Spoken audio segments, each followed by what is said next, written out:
So this is episode 6. Yeah. Recap for episode 5. The Blood Brothers were in a pickle. Although they had a promising lead, they felt the absence of crumbs. Suddenly, an angelic winged figure arrived through the chapel doors. This Lialta Eodi claimed to share a similar goal, taking down the coven.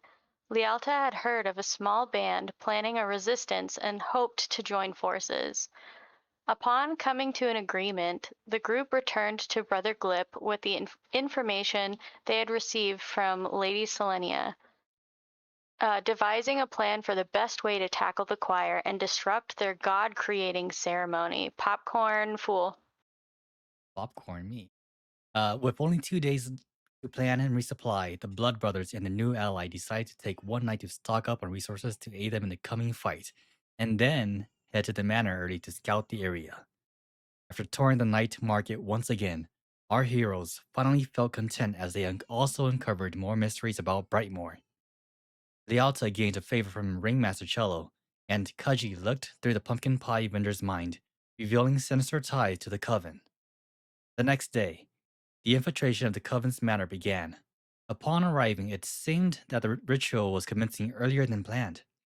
Charging ahead, Varina transformed into a deformed, mutated owlbear to distract the guards at the gates whilst the Blood Brothers and Lialta charged in.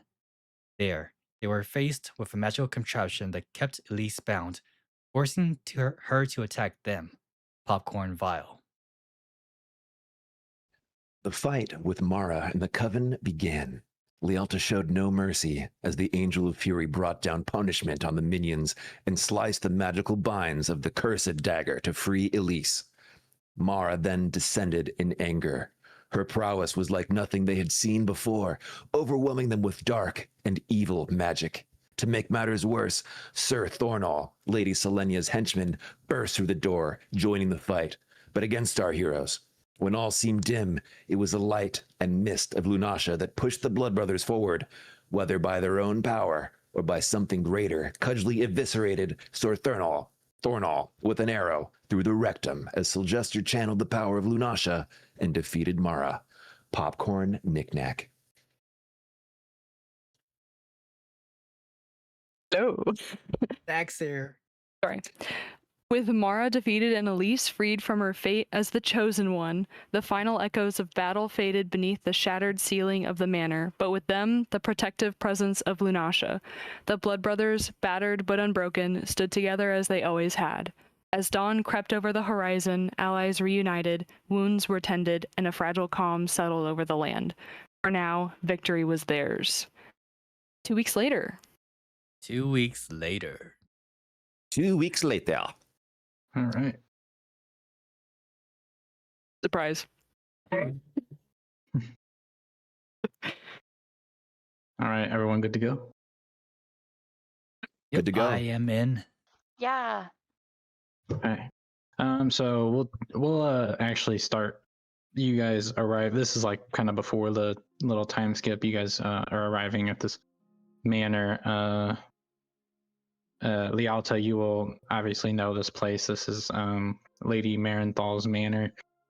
You work for her, and you, Syljester and Cudgley, are arriving, holding the wounded Elise and Virina. And as you approach the doors, this woman runs out, and she's, "Oh, you have been through so much. Please hurry inside. Hurry inside. We'll take the wounded." Lialta, you'll recognize this as Lady Marenthal. Lady, thank you for being so gracious and letting us bring our people here. This is the group that we were seeking out. Lady Marenthal, pleasure to make your acquaintance. I believe you must be Lialta's sponsor. Yes, that is me. Lialta, you've done a great job as usual. And as you see, like a few butlers run out, and they'll take Elise and Virina and go inside. She's like, the house is yours. Please make yourself at home. Thank you, my lady. And then she's gonna run inside, and looks like she's gonna head after Virena and Elise to help take care of them.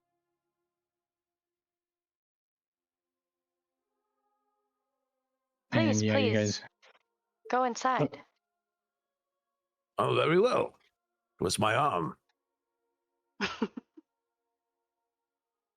I'll just Yeah. And, look back as Elise and Verena gets taken away, and I'll just follow along, Cudgley along.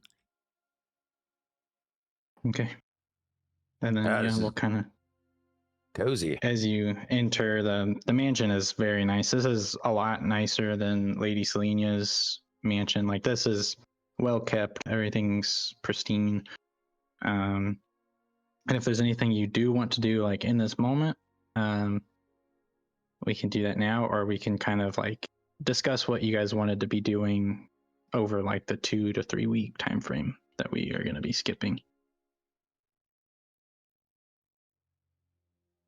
Just My little guy won't move. and FYI, yeah, Oh, I sorry, can't move let my me guy give either. you- So. All right. Okay, there you go. V, and then He doesn't belong to me. fool. There you go.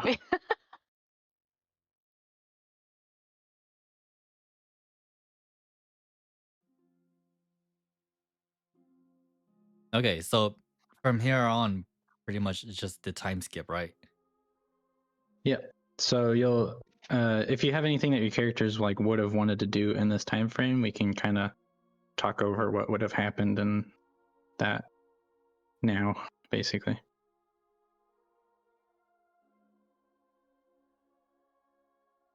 Can you give us more information about how the injured ones are recovering over the 2 weeks? So Cudgley, you were the one that would have been carrying Virena, so you'll know that she was actually like severely wounded. And by the end of this 2 to 3 week time frame, she'll be just now kind of waking up.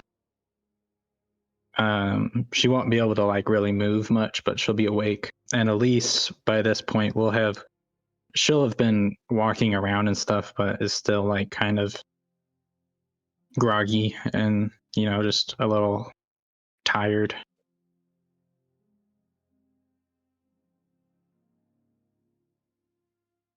Do we know the prognosis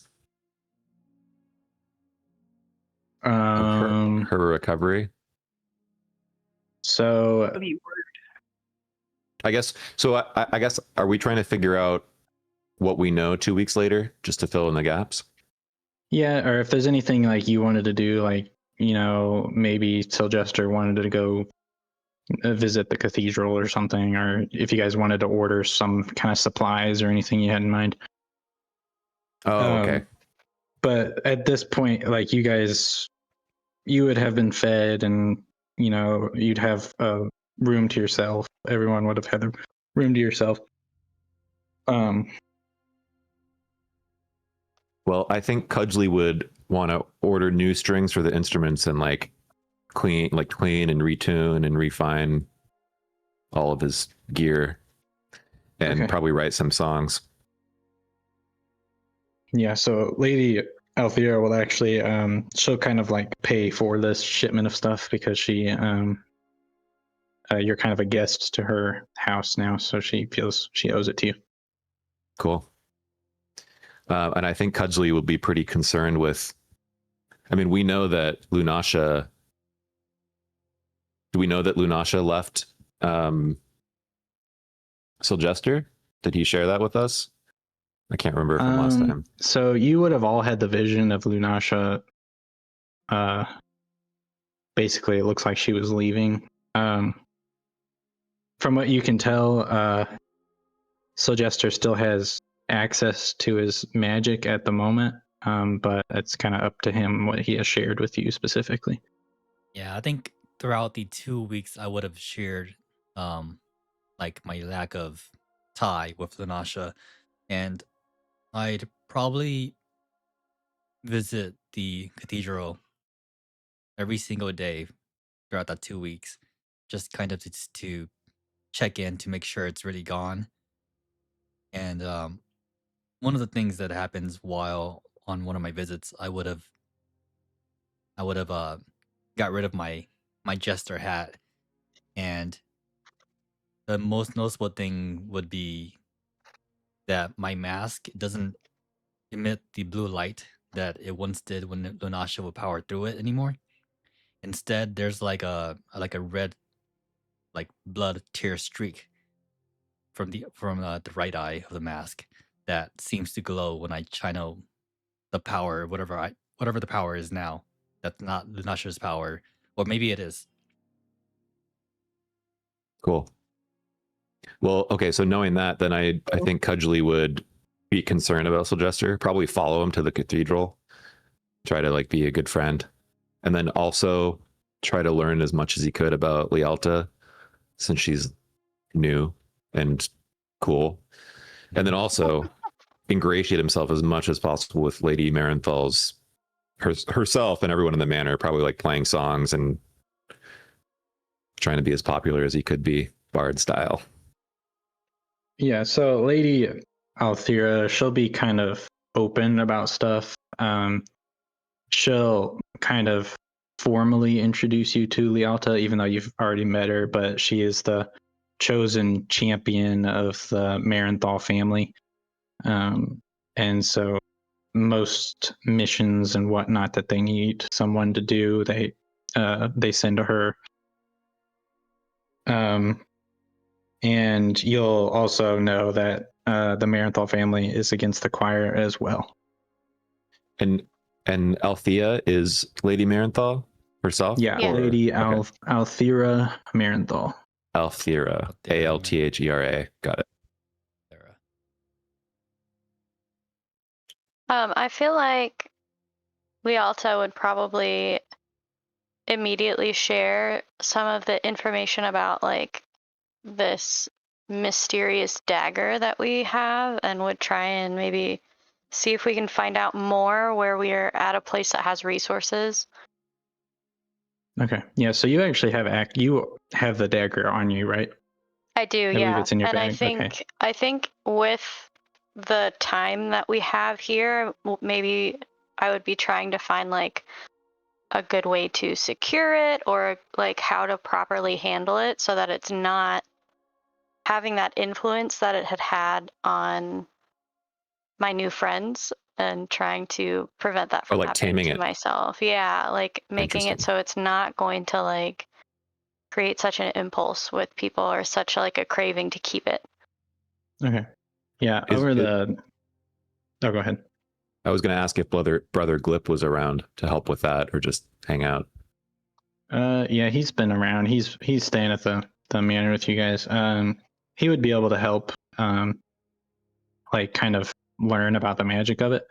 Lady Althea, Lialta, you would know that there's a specific room in the mansion that's dedicated to holding like powerful relics like this, and so it's kind of like a safe place to store it for now.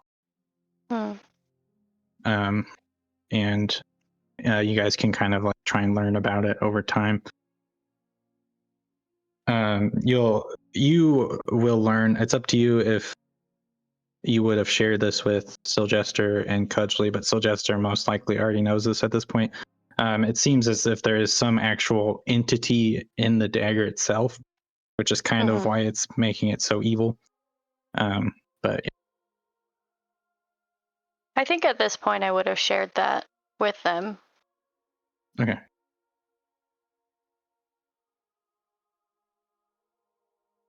Well, Cudgley is going to keep on hating on the blasted dagger.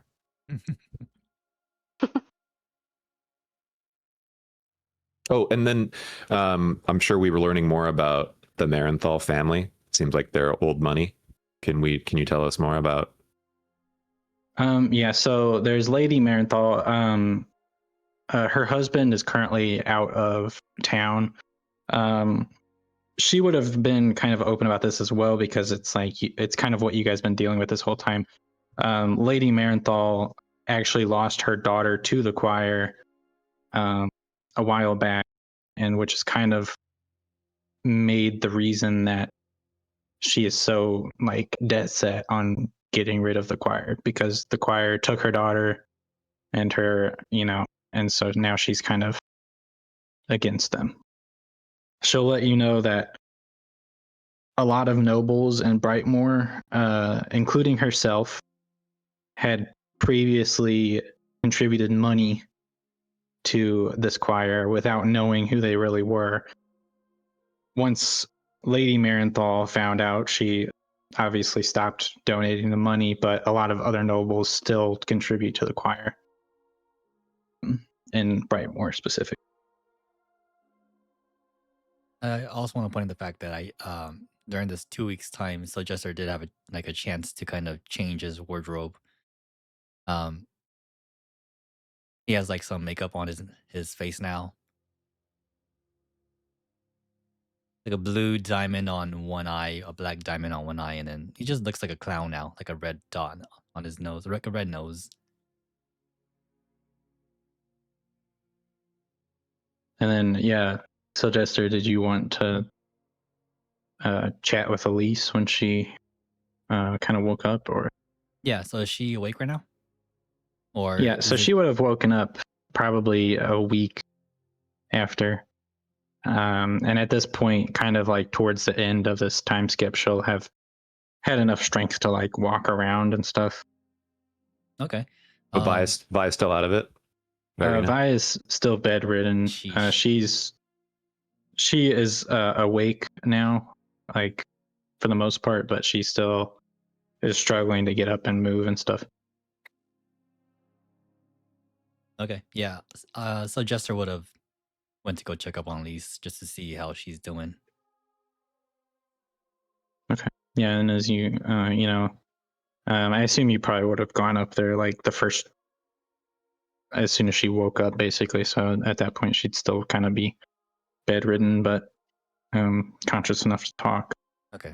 And she looks at you as you enter, and she's just like, Syl. Hey.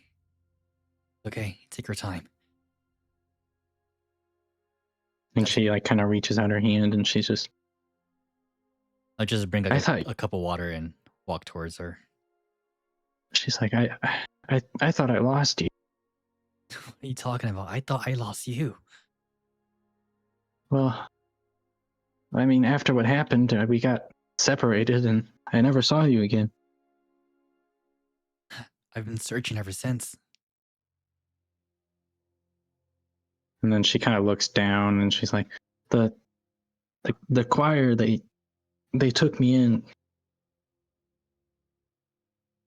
I thought they saved me, but I was wrong. Yeah, I can see that. Elise, did you ever try looking for me?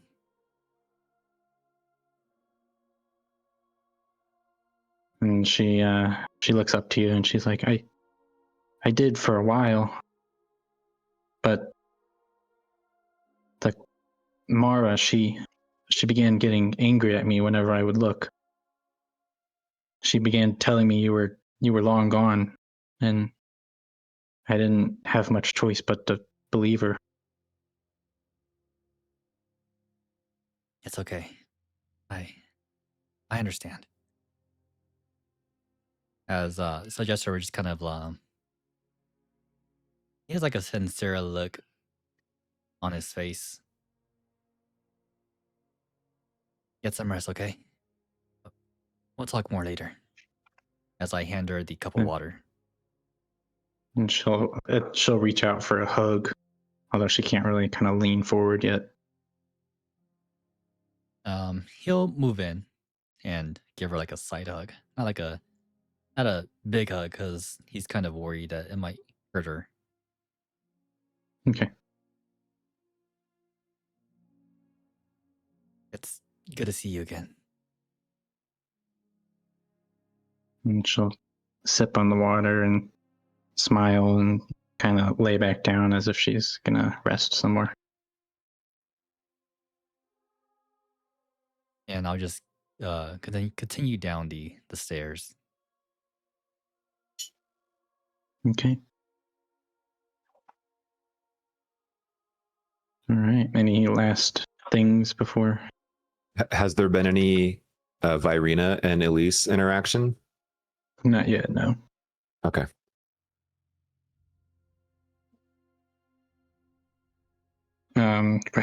Were any of you gonna plan on speaking with Irina before, like when she wakes up? Yeah, I wanted to, for sure. Okay. Yeah, you can go ahead and, you can enter. She's laying in the bed. She looks better. She's bandaged all over. You guys, as you were leaving the ceremony, like after you saved Elise, you walked through basically a war zone of people that Virina had fought in order to keep them from attacking you guys. But unfortunately, after she dealt with them, Sir Thornall showed up and kind of dealt the final blow to her. And yeah, as you enter, she looks pretty beaten up, but she's awake. She's eating some soup. How are you holding up, old bean? And she looks up and gives you a slight smile, and she says, "I look a lot better than you."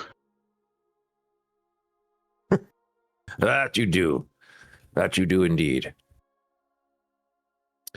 Well, I don't know if you know what happened, but I'm going to fill her in on what happened. She doesn't know. Okay. And as you kind of talk about how you dealt with Mara and saved Elise, she looks up, like her eyes are kind of almost brighter as you talk about saving Elise, and she just goes, "Thank you." Oh, thank you. Your terrifying owlbear did the trick. I'm sorry we locked. I feel bad that we locked the door to the chapel. I don't know if that made a difference, but I regret that. I lost all my strength by the time that slimy toad showed up. Well, let's just say that he was eviscerated cleanly through the anus. That is any solace for you. And she'll start laughing. She's like, "Good." Even if he had survived, he wouldn't be able to sit down for the rest of his life. And she'll go, "Cudgley, this Oh, yes. it was just the wilted wing. We need to keep our eye out for the gilded wing." All these wings, we'll clip them all. Don't worry. You just need to recover your strength. And when you're ready, Elise is doing much better as well. Well, thank you again. Let me know if you need a book or a magazine or something. And then she'll kind of start sipping on her soup. All right, I'll leave her in peace. Okay. And then, yeah, you guys kind of, after that heavy battle, you all took a pretty decent beating as well, but over the few weeks, all your wounds will have been taken care of and healed and stuff. And I believe you guys already got the long rest, but if you haven't, you could do that. And kind of later in the evening after this 3-week time, it's in the evening, dinner's almost ready. You hear a loud knocking on the door.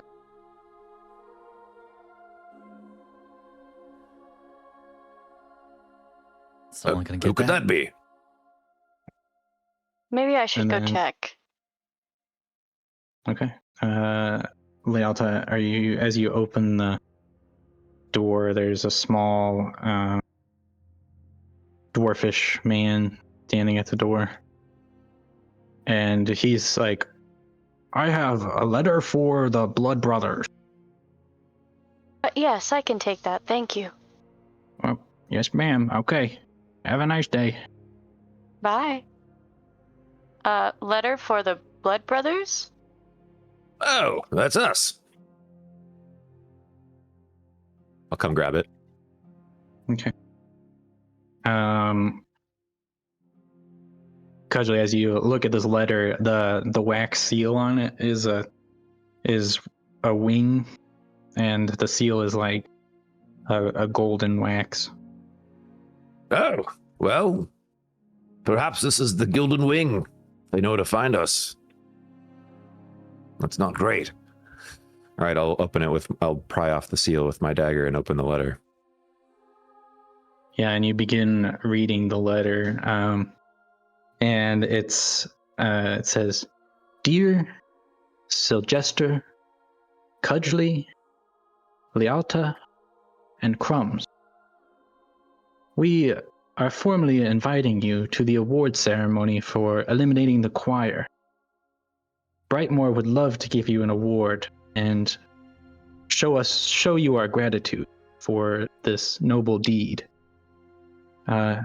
Please arrive tomorrow morning." And then it's signed Aurora. Who's this Aurora?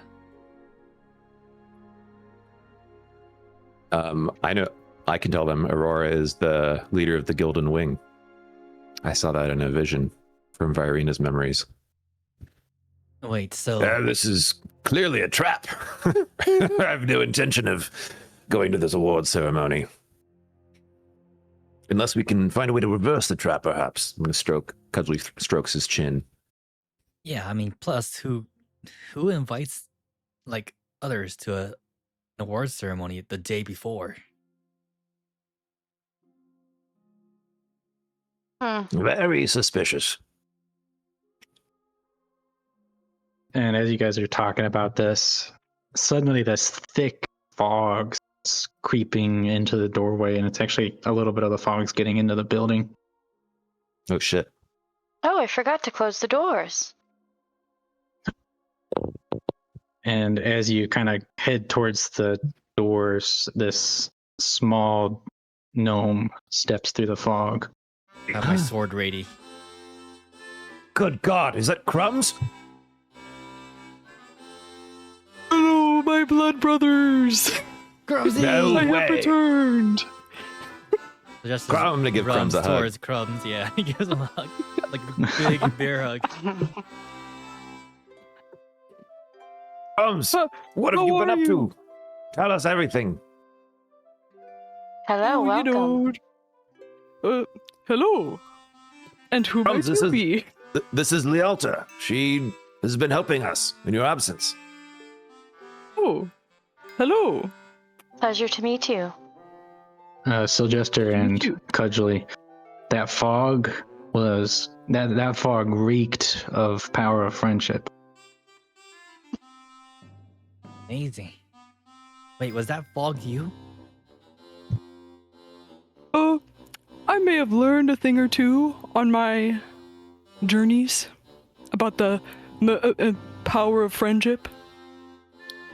Oh, interesting.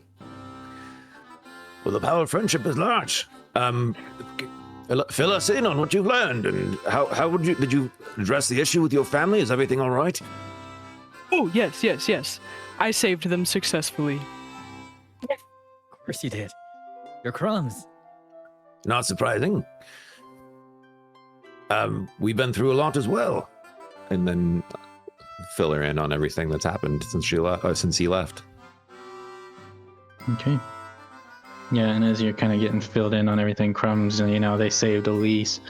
As you were heading through Brightmoor to this manor, you at the night carnival.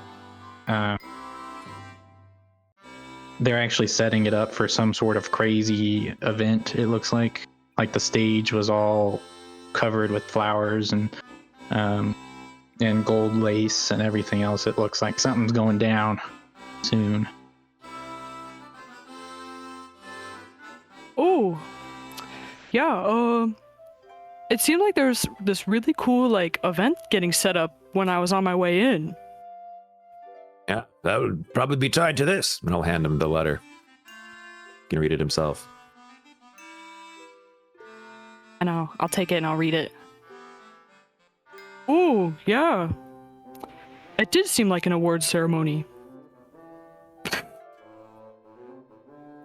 And as you guys are talking, this lady Marenthal walks up and she's, you must be Crumbs of Distanlan. Yes, that's me. Comes up to Don. I love that name. Well, I welcome you to the manor. Your friends are lovely people. You are welcome to stay with them and here as long as you need. Oh, well, thank you. Much appreciated.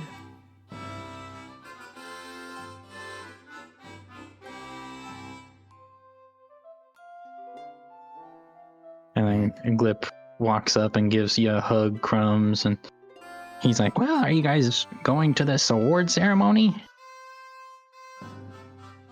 Well, I think if we go, it would spell our doom.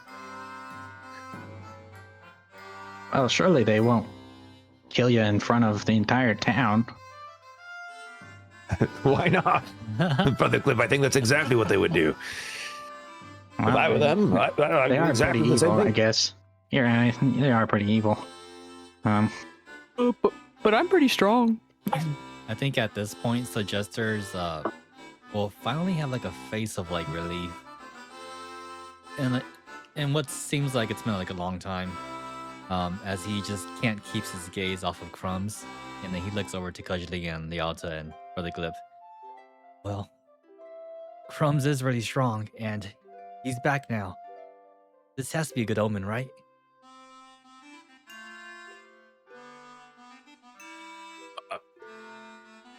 I'm going to need some convincing to attend this award ceremony, and I'm not hearing it.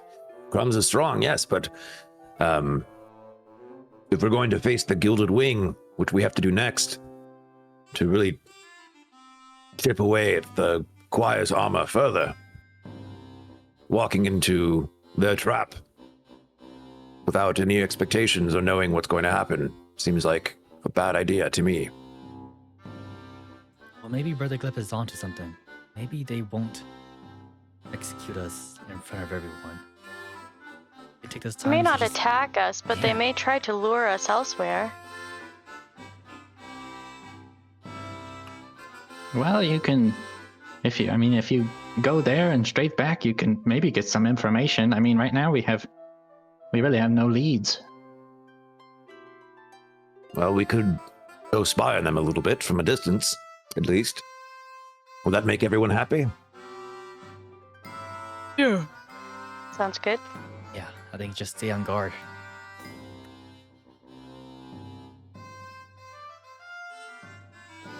All right, and then as you guys are kind of talking about it, one of the maids come out and she's like, "Well, dinner is ready, everyone."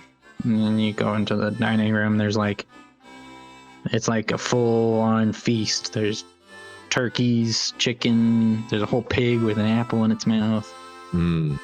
Mashed potatoes, salads, anything you some can of think that. of. Spotted dick. Take some of that salad and mashed potatoes.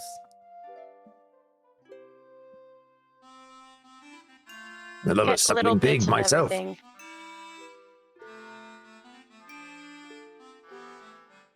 Okay. And then Lady Marenthal and some of the butlers and stuff are eating, and Glip's going chowing down on stuff. He has no manners.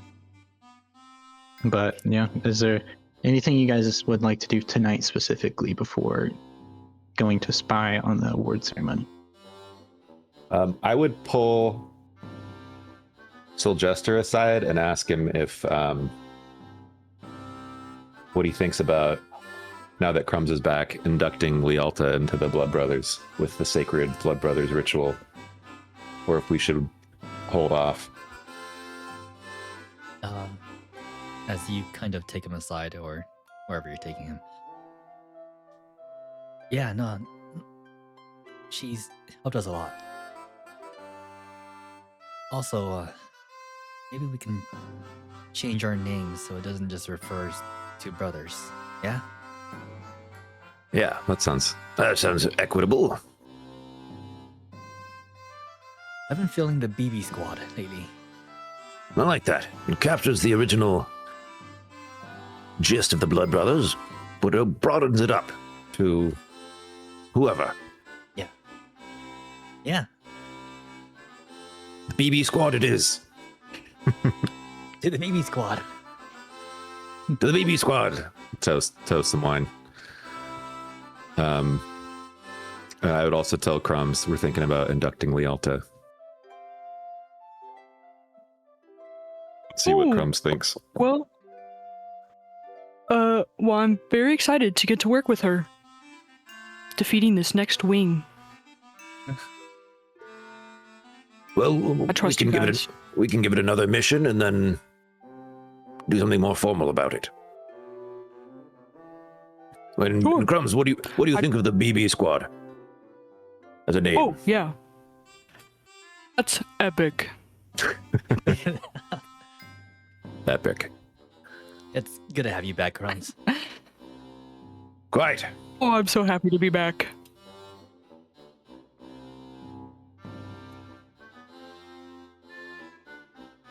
All right.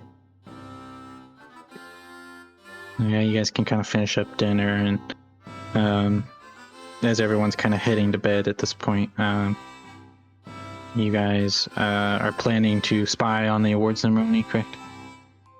Yeah. Yeah. Okay. Yeah, I mean, you guys can head to bed and plan on waking up a little earlier to head there and see what's going on. Okay. All right. Yeah. I want to make sure that we tell everyone, like, Althera and Glip where we're going. Okay. And to come check on us if they don't hear back from us somehow. Okay. Yeah, I think Syljester would be like outside of Lisa's room, but not inside. Just kind of out the door, meditating. Oh, I would also tell Virina the plan and get her take. She'll. It's still very suspicious. She's just. I don't think they'll do anything stupid. I mean, the town's on their side right now, so. But why would they give us an award ceremony for defeating them? What do they have to gain? My best guess would be so the town thinks the choir is gone, but I don't know. Dubious.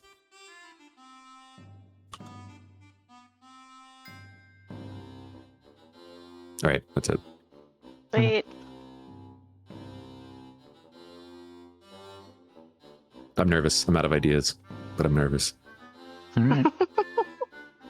Well, as you guys kind of wake up in the morning, you guys kind of pack your things and head towards the night carnival. As you're kind of going through the streets, or what's your plan? Are you gonna be like going through alleyways, trying to sneak there? Are you gonna be going through the streets till you get like closer to it, or because the mansion's kind of on the edge of town? Yeah, I figured Cudgley would, being extremely suspicious, would try to convince everyone to just stay as far away from possible, stay out of sight. Okay. Yeah, kind of like You'd probably put on a disguise. Yeah, okay, yeah, you guys would be able to make it to the carnival unnoticed then, since most people would already be at the carnival. As you guys kind of, approach the carnival, the stage where Tenacious T and Cudgley performed is decorated with flowers and all sorts of things. And this place is crowded. I mean, like 10 times more crowded than the night carnival was. And that place was fairly crowded. Wow. There are a lot of people here. Indeed. It's like the entire town is here.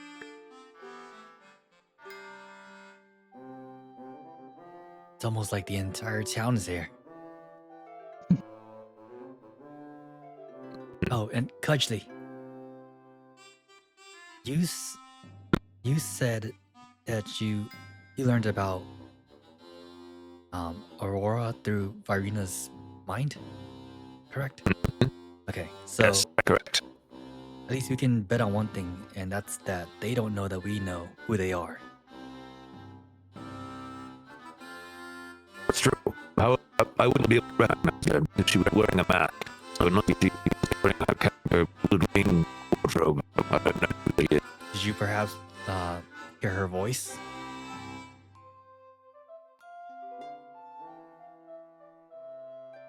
I don't think I did, right, Shift? I don't think so. Yeah. Yeah, I'm looking at it. I don't think so. It's okay. We'll just be on guard. Actually, I did. You did. Both the leaders of the wings were talking to Virina about her Oh failure. yeah. So So yeah, I you would have heard her voice. Yeah. Nice. Well, I did hear her voice, so keep an ear out. Yeah. Do you see anyone that looks like a woman that holds herself well?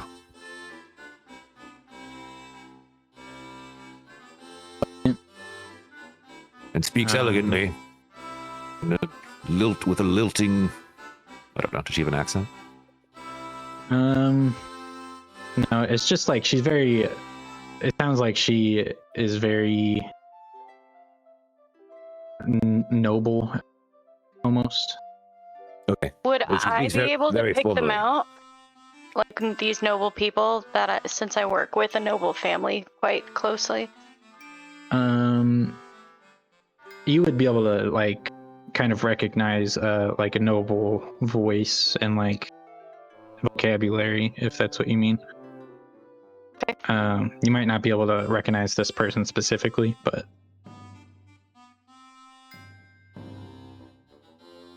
and as you guys are kind of on the outskirts discussing what's going on, you hear someone on the stage kind of talking to the crowd, but it's a little hard to hear because the crowd's kind of rowdy at this point.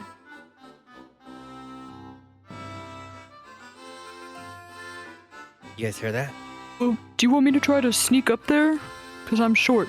People probably wouldn't see me. Well, also, we do have the benefit of... I'm not sure if the Gilded Wing knows what Crumbs looks like yet. Yeah, that's true. I guess they know his name.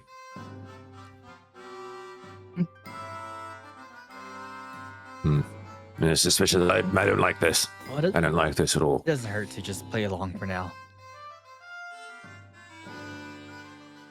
And you guys will kind of see the I'm going to put lady my hood on. start walking off stage as you guys are kind of getting ready to approach. Also at this point, As you're putting your... can I just oh, go ahead. Can I just, as Cudgley puts his hood on, I'll just put my hand on his shoulder and I'll use one of my my abilities, which the Vigilant Blessing, which gives him advantage on his initiative roll for until I use it again. So pretty much this whole game he has advantage on initiative. Nice. Okay. As you guys are kind of getting ready, the woman walks off stage, and you see none other than Tenacious T walk up to the stage, and it looks like he's about to perform.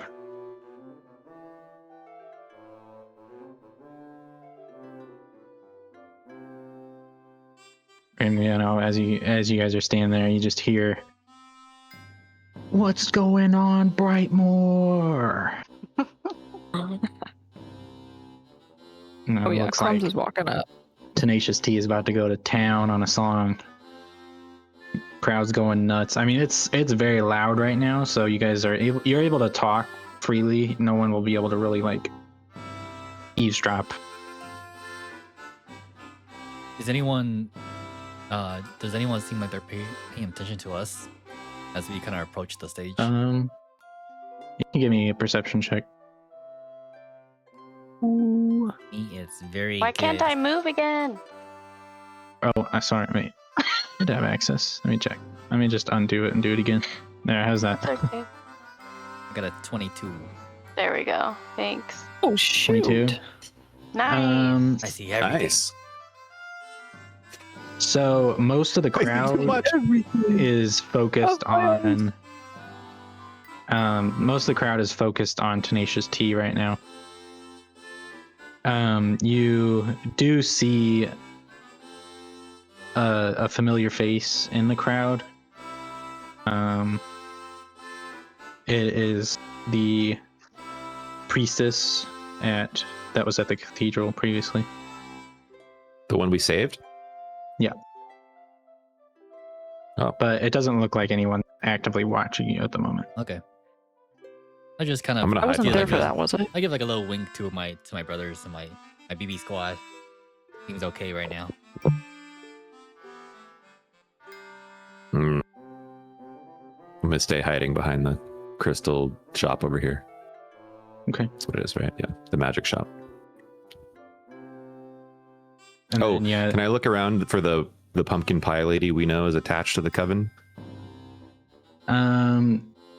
Yeah, you wouldn't really be able to see her at the moment because, I mean, she wouldn't be hard to spot. She's wearing bright red clothes and she has bright red hair, but you don't really notice any of that standing out in the crowd.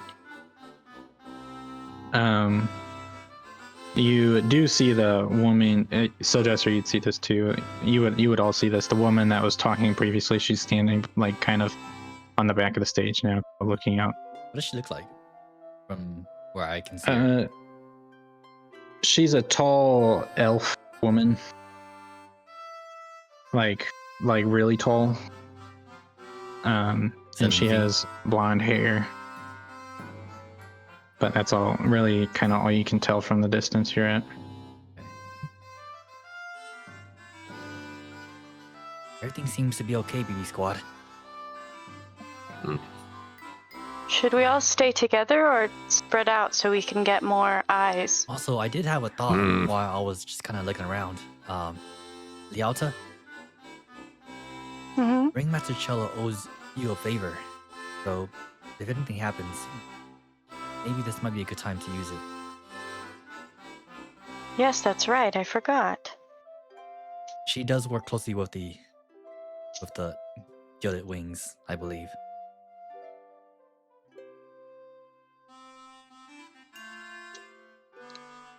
Is there anything that we should call in now, or shall we wait? Didn't we have her do something already? No, we Or did she haven't.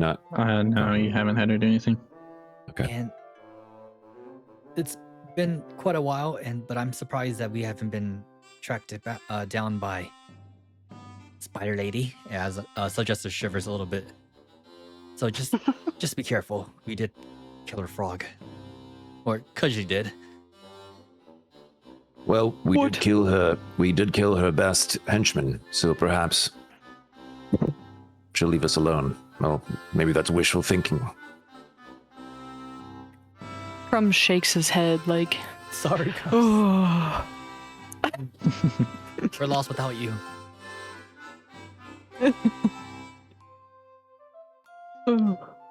You won't happen to know anything about the Gilded Wings, would you, Crumbs? Do I DM? Not any more than Syljester and Cudgley, really. The people who were threatening your family was a different group. Okay. Oh gosh. Oh, And at this point, Tenacious T will be finishing up his performance, and he's gonna, the crowd's going nuts, and he's gonna start stepping down on the side over here as the lady begins to walk out again. You guys doing anything specific at this time before the lady? Like, it looks like she's about to speak. I didn't know if you want to do anything before that. I'm still trying to hide behind the the magic shop. Yeah, I look at Okay. Cudgley. It's my first time seeing him hiding from a performance. So I'm like, huh.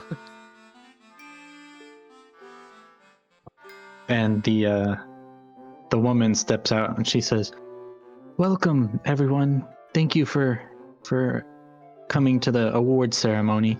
we're still waiting on our heroes, but once they arrive, we will give them their award and their prize. Just ask that you have a little patience. And the crowd's murmuring to themselves.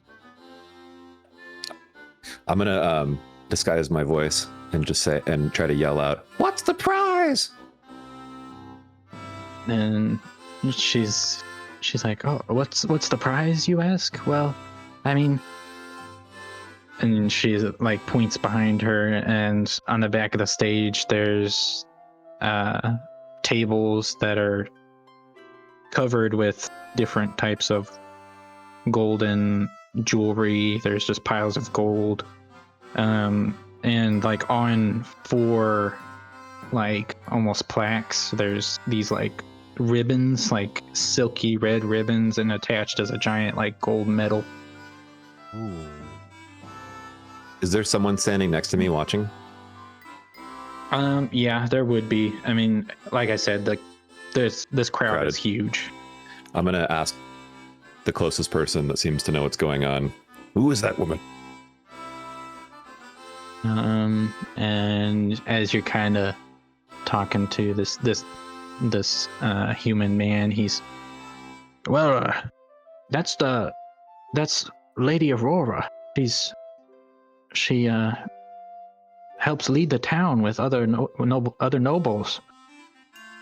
Oh, excellent. I'm gonna then sidle off and tell the BB squad. That's her. That's Aurora. Positive? Pretty sure. Okay. Do I recognize her voice? DM? Yeah, this is her. Yep. All right. Pretty sure. Well, what shall we do now? Seems they're waiting for us. I think at this time, I don't have anything else I can use, so I'm just gonna use a sending spell to. Actually, no, never mind. It's pretty louder, so I'll just whisper to the BB squad. Cudgley, if you want to be out in the shadows, I can make you go invisible. And what if? Well, they don't know Crumbs is here. But what if me and Lialta just goes and accept the award? And we'll say that you aren't able to come due to your own reasons. So I can make both you and Crumbs invisible. Ooh. Sounds like a plan to me. Alternatively, and this is just a thought, we don't have to do this. What if we were to get up on stage and tell everyone the truth? That this is Aurora of the Gilded Wing of the Choir, and this award ceremony is a sham. And we've no intention of taking their treasures. But then wouldn't that just make it so they have more of a reason to execute us here? Also, how much would the Exactly. crowd really believe us? Exactly. Well, And as if you we guys if we let them award us first, and then told them, that might seem convincing.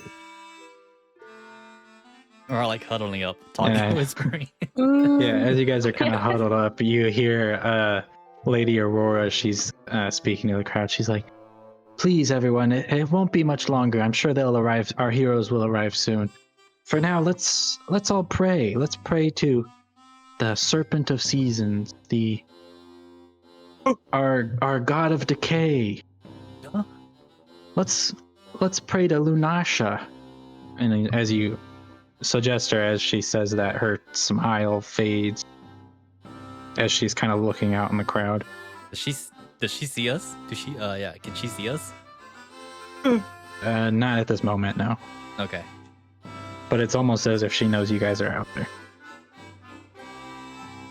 I get like a I don't really like this lady. I don't like anyone from the choir. I'm gonna do a tiny quick, maybe for the first time in Cudgley's life, he's gonna do a tiny quick little prayer to the serpent, and basically say, if there's any help you can provide at this point dealing with this is the time. as you pray, your tattoo kind of lights up. You feel a sense of warmth, and like you feel safe, if that makes sense. Like your worries and stuff kind of ease a little bit, and you do feel as almost the serpent is present with you right now. Yeah, seeing Cudgley pray, I'll just kind of reach over and grab his hand and kind of like move it towards the middle of our little huddle. And I just look at his eyes. It's gonna be okay, Cudgley. Yeah.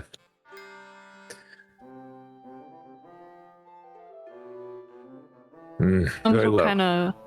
We're gonna be okay. We have Crumbs here. We're together again.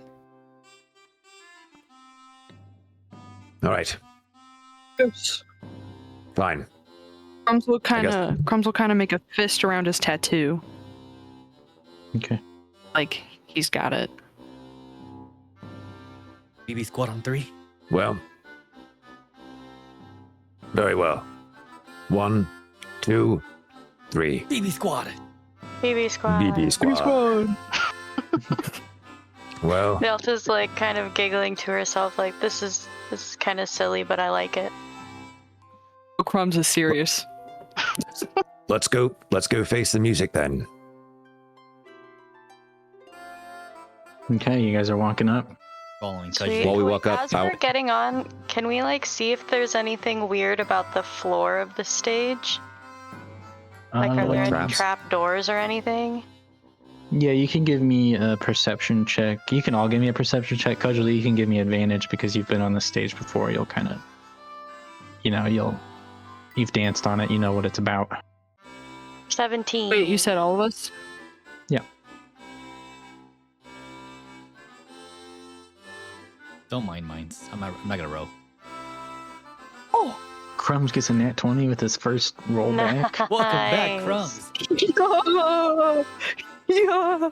Oh my gosh. Well, that was a 13 before the 20. Eat. So what'd you get, Syljester and Cudgley? I didn't roll. Oh. I wouldn't. Oh, I've okay. been trying to. Yeah, get it. I don't care. Oh, okay, that's fine. So While we walk up, I want to be Crumbs playing. stumbled upon it. I want to play some ballad while we walk up. Okay. Just make an entrance. Lialta and Crumbs, you'll both look at the floorboard. I mean, the boards and nails haven't been touched in a long time. It looks like there's been no tampering with it. Everything seems up to standards. The guards do seem on edge right now, but I mean, there's a lot of people going around and stuff, so I mean, their job is to be on guard. And as you guys Crumbs approach would be able to see. Sorry, what'd you say? I was just saying. Of course, Crumbs would be able to see. He's close to the floorboards. Oh my gosh. As you guys are stepping on the stage, Lady Aurora says, "Look, everyone, our heroes have arrived." I'm gonna walk right up to her. And the crowd's cheering. Punch her in the face. I'll I'm gonna walk right up to her. the end. Hello, Aurora.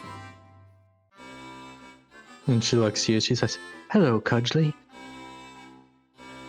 Hello. You know who we are. Of course, you're the heroes who defeated the choir. Did we? And she's like, "Please take your place at the front of the stage, and we'll give you your medals."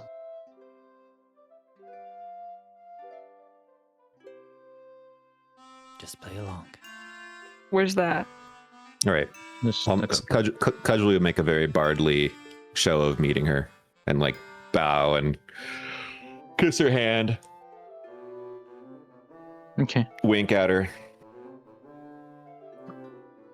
And then as you guys are kind of approaching the front of the stage, she's like, please, here, let's have my assistant come and I'll have him give you your awards. Cudgley, give me a wisdom savings throw. Oh shit. Holy shit. Uh-oh. A saving throw? Oh.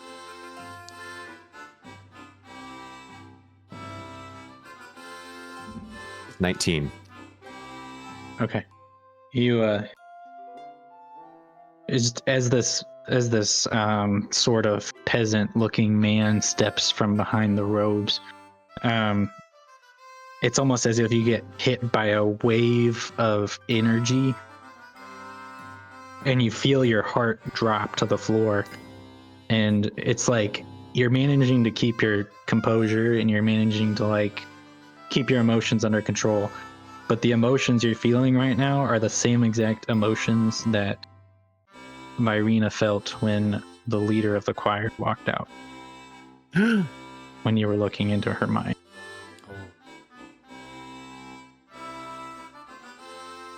Uh-oh.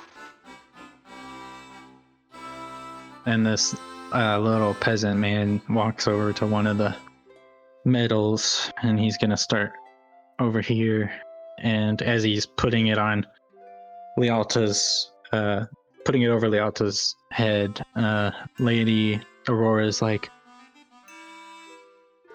this is Lialta Eodi, and the crowd's cheering woo, as the necklace and medal get placed on you, and it's pretty heavy. I mean, it's a solid chunk of gold. And then the man's going to go grab the next medal. Well, it's not And- fake.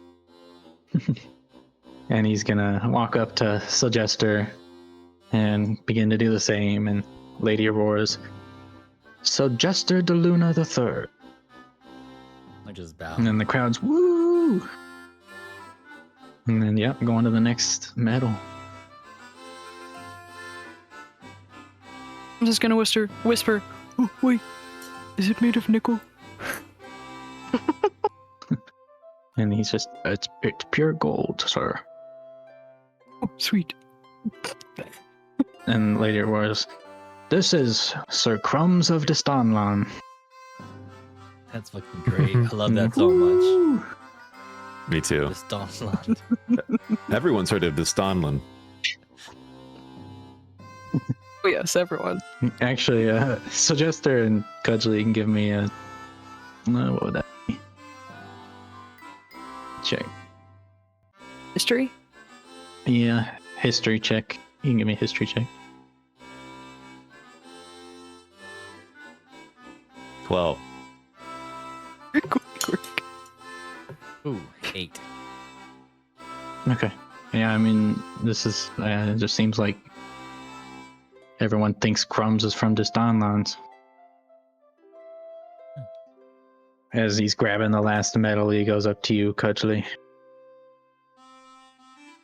And, Lady Aurora is like, Cudgley Thropsworth. And the crowd's going crazy. Woo! Also, when Cudgley And Play a then- little when play a little ditty when she says my name. When he did the wisdom saving throw, he saved, but then did he like let out any kind of like facial reaction to it at all? I would have with done a my best not to. 19, Okay. Yeah, with a 19, he would have kept his emotions under control. Okay, so we wouldn't know that something was going on. So Jester, you can give me a perception check. Yeah. Yeah, perception check. I'm getting the hang of this. What's Crumb's perception? Got a 20. What? Why is Crumb so perceptive? 30, 20. 20, yes. Nice. As the man was putting this award on you, it was almost as if you felt a similar feeling to when, for example, you went into the realm of the serpent of seasons, or when you would speak with Lunasha. When he You put, got a very similar feeling to that. when he put the medal on me. Right? Mhm. Okay. Interesting. Basically, when he was like near you. Oh, okay. Okay. All right. And as you guys all get your awards, you can kind of turn around, and Lady Aurora is like, "We wanted to thank you, our heroes. The choir, they were filthy people. I mean, Mara was just an awful, horrible woman. She did vile things to people." Vile. Hey, Wow. that's me. And she's like, Couldn't. the town of Brightmoor just wanted to show our gratitude. So, along with those awards, we will give you all this gold and jewelry. Can I say something too to the crowd? Yeah. I couldn't have said it better myself. The world is a better place without any choir members. They all deserve to die a terrible death. So just chuckles. No. And as But you're I'm not going to saying say that, I'm not trying to say that with like a threat. I'm just trying to say it like Mhm. I don't know who just they like, yeah. As you're kind of saying that, the peasant man whispers to Aurora, and then she goes, "Oh, of course. How can I forget? The BB Squad, is that what you go by now? are. Yes. We wanted to give you one more thing to prove our loyalty to you and that you are safe in the town of Brightmoor." And she kind of snaps to the peasant man as he walks to the back and looks like he's going to grab something. And she says, as she's saying this, you see her smile kind of almost, it looks like it turns into like a slight grin, like an evilish grin. Mm-mm. I think when the peasant man turns around, let me just take a look at one of my spells real fast. I want to see if sending has like any kind of like, if it shows anything when I use it. I think you have to say it out loud. It's No, maybe not. vocal and somatic. So I think I just use my hands. I just kind of point to Cudgley, and in his head I'll cast sending, and in his head, which is here, meadow guy, peasant guy, seems off. 6 seconds. That's all you have. Figure it out. And I'll click with my other hand my Mistwalker's watch, and I'll freeze time for just 6 seconds before he walks off the stage. Okay. And I'll just keep it so just Cudgley is able to move. Everyone else is frozen. What the fuck? The fog seeps out of Syljester's cloak. Cudgley, what are you doing?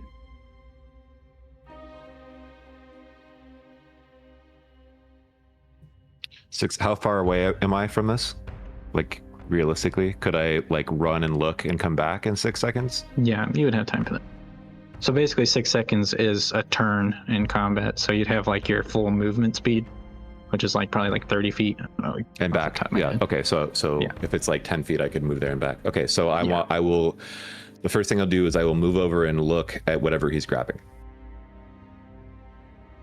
It's a large bag. And when I say large, it's probably close to the size of like a dining table. I don't know off the top of my head. Dining room table size? Yeah. Can I tell what's in it? Like, can I open it and look real quick?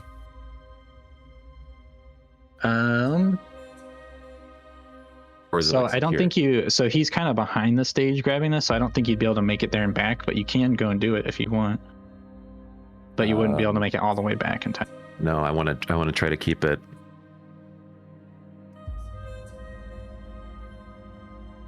Keep it secret for now.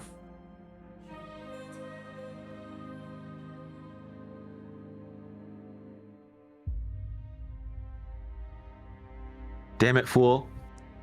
Put it all on me. Memorize his face. Memorize everything about him. Yeah, okay. So I'll try to take a good long look at this guy and size him up.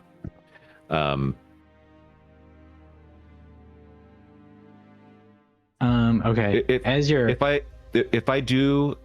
time is frozen, can I do a detect thoughts with any advantage? Oh shit. I would give you. Sure, you can get an advantage on it. Oh shit, it's going down. Okay. So I'll walk over, study his face, try to memorize it, because obviously I know this guy's the leader of the council. I'll walk back, I'll cast Detect Thoughts on the guy. Okay. Before you cast Detect Thoughts, I will say, as you're kind of taking a peek at him and trying to memorize his face, he is moving, albeit extremely slowly, like almost to the point where you can't really tell he's moving, but he is moving still. Mm-hmm. That's great.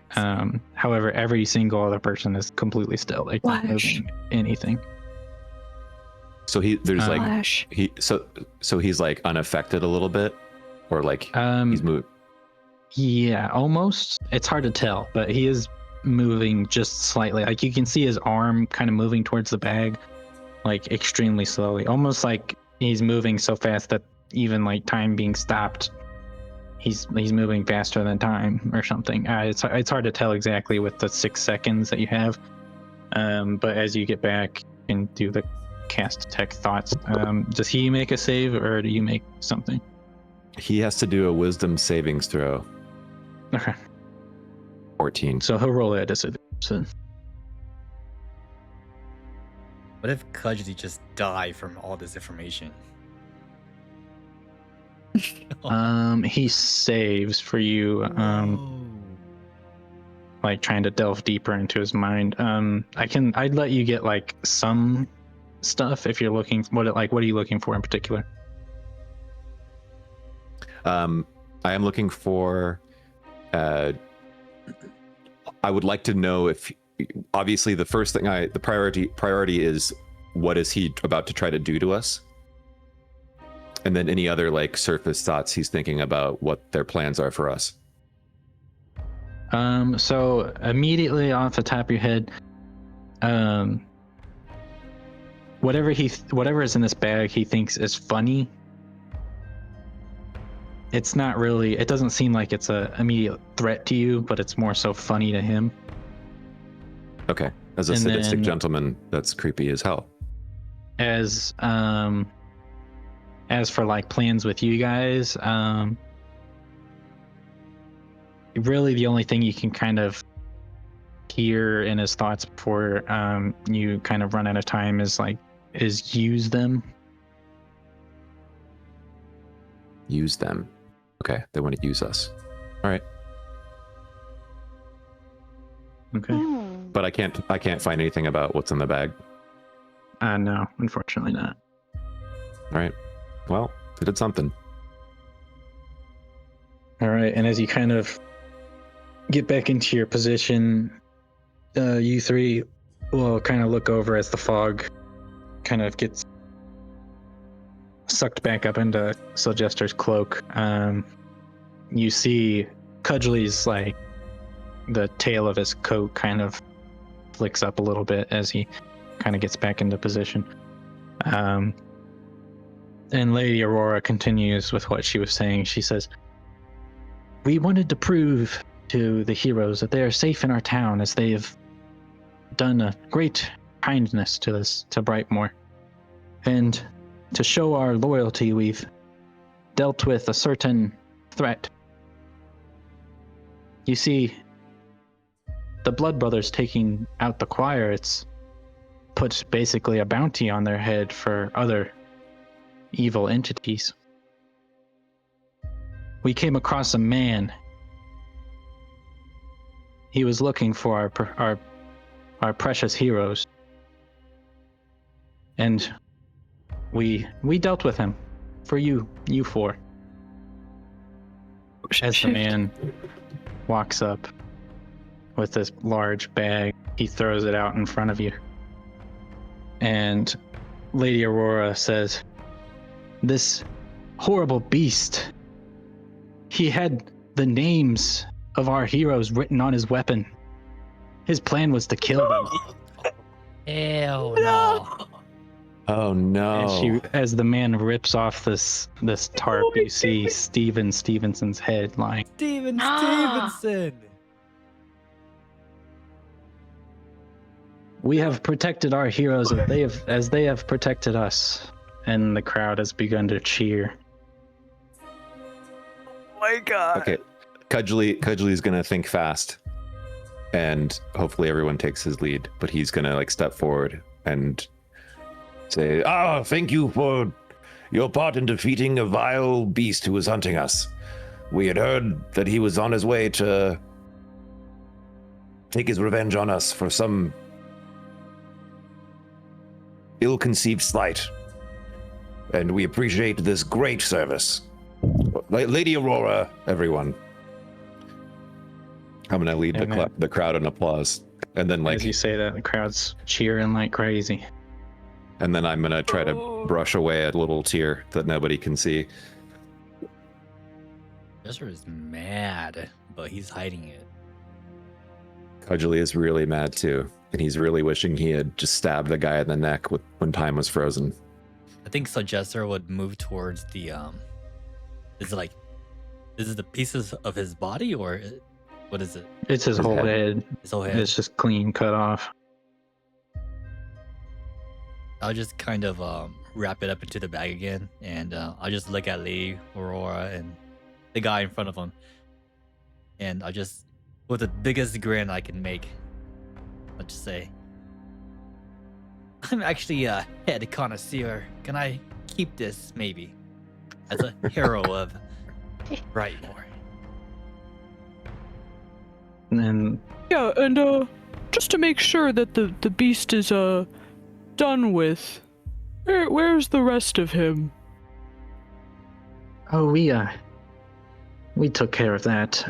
But you're welcome to have the head if you would like. Thank you. And I'll put it in my bag of holding. Okay. And Lady Aurora's like, "Well, thank you again, heroes, and I speak on the behalf of Brightmoor. You will forever be known as the heroes who stops the choir." And the crowd starts going crazy as she begins to step away.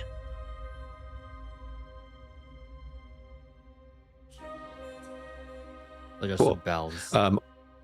We should. Oh, let's start the. I'm gonna move to the center of the stage. Cudgley's gonna move to the center of the stage, and he's gonna start performing a new song he wrote over the last couple weeks. It's about the Blood Brothers and how they transformed the BB squad and took care of the council. But he's gonna, on the fly, he's gonna change the last verse. So the original draft he wrote, the last verse was about continuing the quest to hunt down the rest of the choir in the Gilded Wing. But this time he's gonna change it to, and that was the end of the choir forever. And he's hoping that Lady Aurora and Evil Peasant Man are thoroughly convinced that we all believe that they're gone. Yeah, you can roll a performance. Oh, and he's going to work in. Yeah, he's you going can have advantage too. He's going to work in part of put the a little song. boogie in it. All right. Part of the song is going to be about how sad it was that Virena succumbed to her injuries after the last battle. Okay. All right. Nice. Okay, yeah. So, the Lady Aurora and the Peasant Man will definitely hear the song, and as they're kind of leaving, you'll notice Lady Aurora gives you looks over slightly as she's kind of heading behind stage. Dirty and the crowd, 20, by the way. 30-20, Nice. The crowd's cheering. I mean, they're basically as loud as they were cheering when Tenacious T was performing. At this point, it seems like you're kind of on par with him. Hell yeah. And then you kind of get to the end about the choir being defeated, and everyone's like, yeah, they did it. And then the two guards in the back are getting bags for your loot, and they'll kind of hand it to you three while Cudgley's performing. There be a chant, BB Squad! BB Squad! BB Squad. Hey, squad. Yeah, they'll all join. The crowd will join in with the BB Squad as Cudgley's finishing up the song.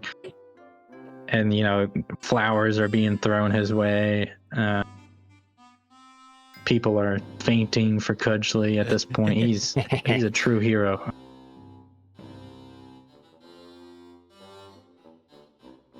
And Lady Aurora is behind stage at this point. Same with the evil peasant man.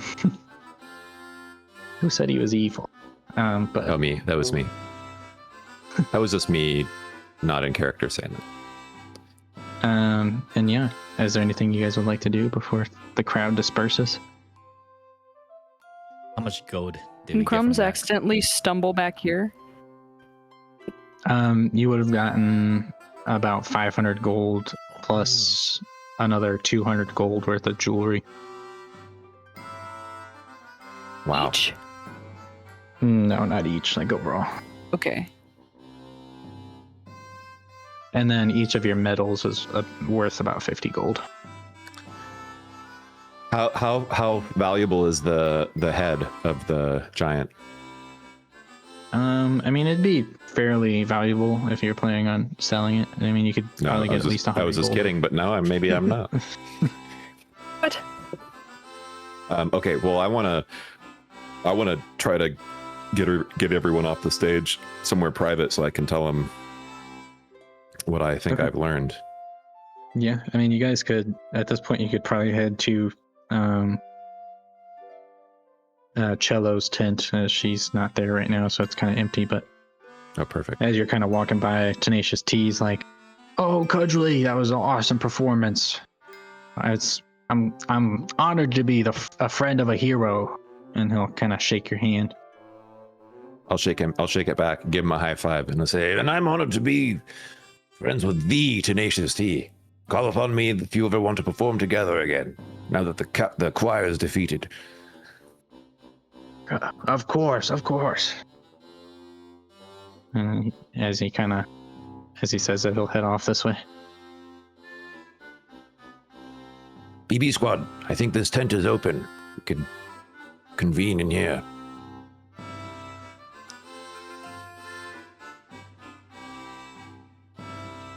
Oh yes, this is a nice rendezvous point. The tent looks all picked up now since you last saw it, because last you saw it, Cello was throwing everything around, but it looks pretty clean at this point. But she's not here right now. Can I look for any eavesdropping devices or magics? Yeah, you can give me investigation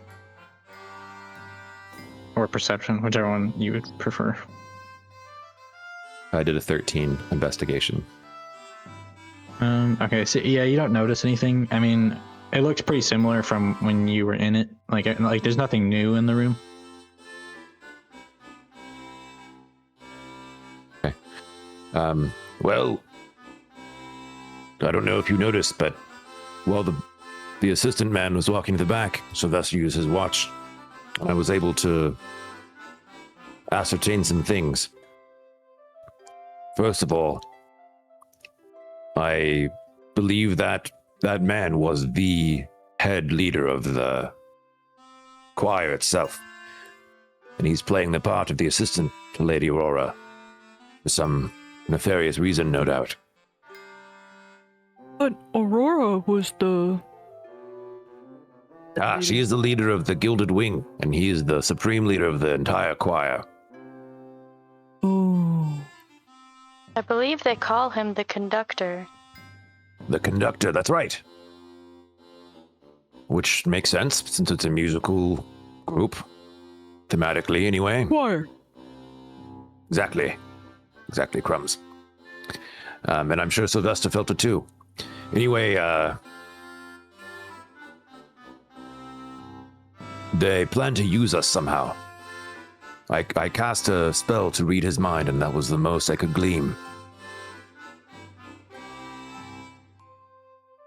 And if they... how they are using us, if they already have, or if they're planning to do something, I don't know. I wonder if these necklaces and medals have anything to do with their attempt at using us for something. Well, we can inspect them. I'll try to take mines off of me. Take yeah, mine you off, can take it too. off. Okay. Yeah, no resistance there. I What's observe on it? Is it just like a plain? So like, on circle? on the metal itself, there's the same symbol you saw on the wax seal, that wing, and then it has the 5 like scratch marks like underneath it, like the musical staff basically. But instead of the 2 wings like it normally has, it only has the 1 wing. The metal, they're not even hiding the gilded wing status. I was just about to say, that's not subtle at all. It's not subtle. And I would expect that they would think we know about them since we have an association with Virina, who I hope they believe is dead now.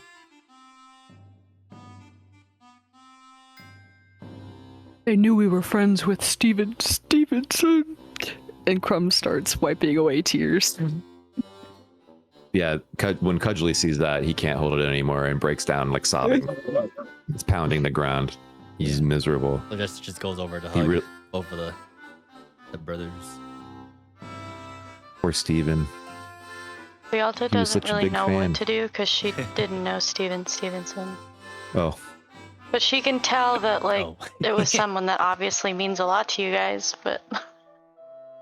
I'll fill her in. That he was a travel partner and that Stevenson. he his last approached name. us. He was a big fan and he approached us for autographs and we like signed his sword and he was so proud. And he like sailed with us and then when he found a job and went off and he said maybe we'd meet up again someday. It sounds like he was trying to find us and travel with us further and Can't forgive them. Everywhere they go, people die. I'm This so was- sorry for You your must friend. stop them. probably also a message to us. They're playing a very complicated political game with us here. Well, we do They have have sent us a upper hand. message to stay away and also have convinced the locals that there is no more threat, so they can operate in even less secrecy. They might be planning something even larger than what they had planned for Elise. Cudgley, you said that man got- might be the leader, the conductor, you said. Yes, I am sure of it. So he's As sure as I am that was Aurora. So he's here. That means we have a chance to stop him here. But we don't know about him. Oh, I forgot to tell him. I forgot to tell you this. When you froze time, Syljester, somehow he was still able to be moving. Not very much, but it affected him less. And when I first saw him, I detected such an evil, suffocating presence. There's something about him, and I don't think we should take him lightly, or casually approach his demise. The Jester just makes a fist and kind of like bites his mouth.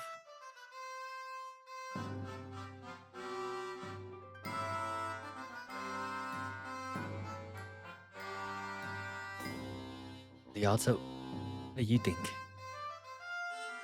We can't change the views of the people here just overnight.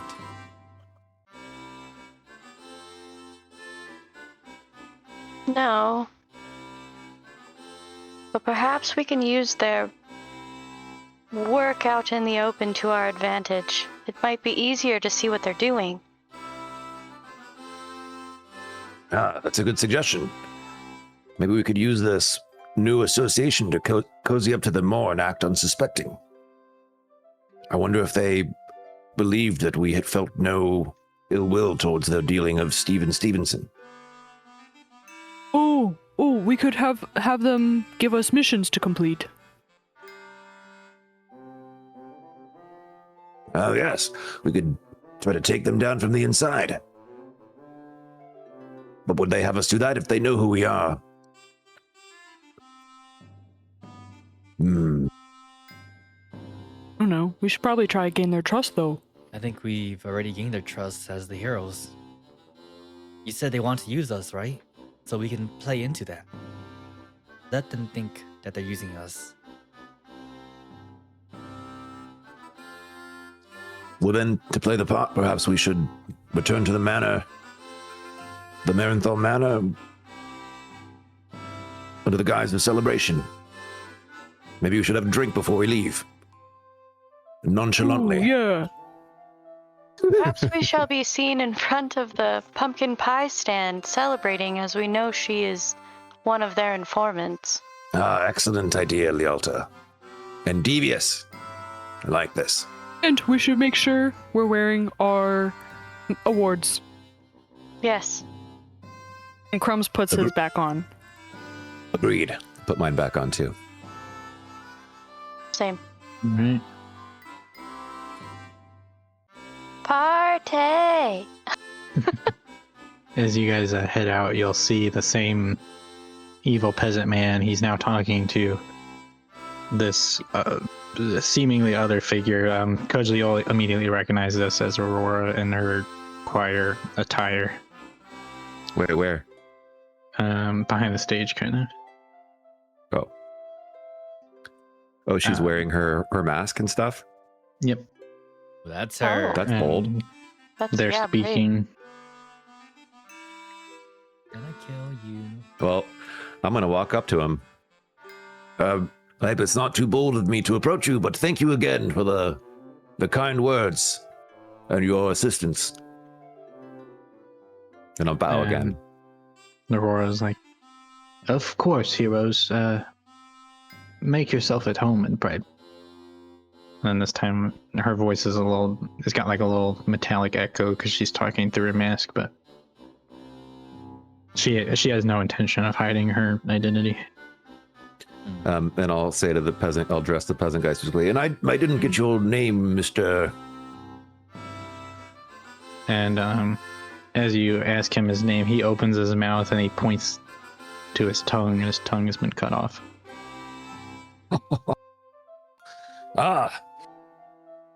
My apologies. And I'll ask Lady Aurora. Aurora's like, yeah, oh, okay. don't mind him. He's just my servant. But if you need anything, feel free to ask. Well, we were going to go celebrate. Would you care to join us? Oh, I would love to, but I have some business to attend to.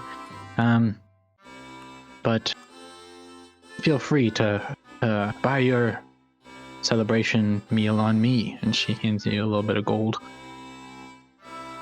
Thank you. We will indeed. And then I suppose, we had plans to leave town now that the issue is resolved and maybe go our separate ways. But if you have any use of us, we would, Well, I do wish you stay in Brightmoor. You're going to be the face of the city at this point. You're the heroes. Oh, we won't be strangers for long, I'm sure. If you have any use of us, or if there's anything we can help you with, let us know. She's like, oh, I'll be in contact soon. Don't worry. But of course, you're safe in Brightmoor. Any more bounty hunters after you, I'll make sure they're dealt with swiftly. Thank you. That was he wasn't laughing in character. Thank you very much. Your protection means a lot to us. And I'll Crumb's got the bow. chill, Speedy. I'll do a graceful bow. And she'll curtsy back to you, and she's like, "Have a lovely day, the BB squad." She's gonna You too. head this. And as she leaves, Crumbs will say, "I like your mask." Crumbs, you can give me a perception check as you're walking away. Ooh. 10. That's good. Okay. You'll hear her speak to the servant man. You can't figure out exactly what she's saying, but she's you hear her say, "I'll send a guard." And that's all you're able to kind of hear from the conversation. Send a guard. Well, so I'll try to say loudly. This way. So just how about some pumpkin pie? Yeah, pumpkin pie. I just start whipping. Skirt. Skirt. Alright. B squad, BB squad. I'm gonna whiff too. Various squad. And as you Heard guys her approach, say- she's like, "The heroes, welcome. Pumpkin pie on the house. You've saved us." Pumpkin pie on the house. I just go straight for the left one. Okay. Crumbs, are you eating? Look like you were headed to one. Yes. Crumbs wants the middle one. Okay. So Jester, you dig into the pie on the left, and you are right by him, digging on the middle one. As you kind of look up from each other, so Jester, you're eye to eye with Crumbs. Except this time he's not tall. Yeah. You're short now. And then also you look eye to eye to him, and his hair color has matched your hair color, like exactly. Oh gosh. I'm thinking of like like when Luffy from One Piece when he goes to like 4th gear and then becomes like a little Yeah. chibi. Oh yeah, Chibi Crumbs. Syljester. Oh, Syljester! Hello! Wow, you're pretty tall. I can see eye level with you. And as you begin to say that, you see Syljester start going back to normal size. Oh, And you're kind of looking up Crumb's at him gotta- now. Crumb's gotta hurt his neck. And then the pumpkin pie's lady like, "Well, I'm always glad to share my pumpkin pies with you. I'm honored to know that the heroes ate my pumpkin pie before they were heroes." Of course. Question, by the way. So, what gives your pie the power to do all of this? Is it the pumpkin itself, or is it some kind of secret ingredient, or the flour, maybe? Well, I mean, we put each pumpkin pie. Me and my sisters, we put love into the baking, and it gives a little magical effect every pie. It's hard to control exactly which effect, but it's just always been a part of our baking. Oh, the power of friendship. Precisely. In this case, Who's your sister? craftsmanship. Oh well, I'm actually I'm one of 4 sisters. We're quadruplets. Interesting. That's very cool. But Did we I ever believe get your name a right? few of you have run into some of my sisters. Yeah, the one in Greystone. Yes, and actually, I believe my other sister mentioned you guys. She was in the black market at Sandrest. Oh, that's right. How convenient. Okay, and then so loudly to the other three, I'm going to say, well, now that the council is, I mean, the choir is defeated, what shall we do next? Shall we go to a different town? Let's get a drink. Oh, that's a great idea. Can I have one of As these you're- I'm pies? going to show off. I just kinda I'm going to turn show on the off my pies. shiny new medal around the town. And she's like, yeah, you can take a pie. Yeah, I'll and take a whole pie. my name is Juniper. Juniper. Nice. Oh, pretty.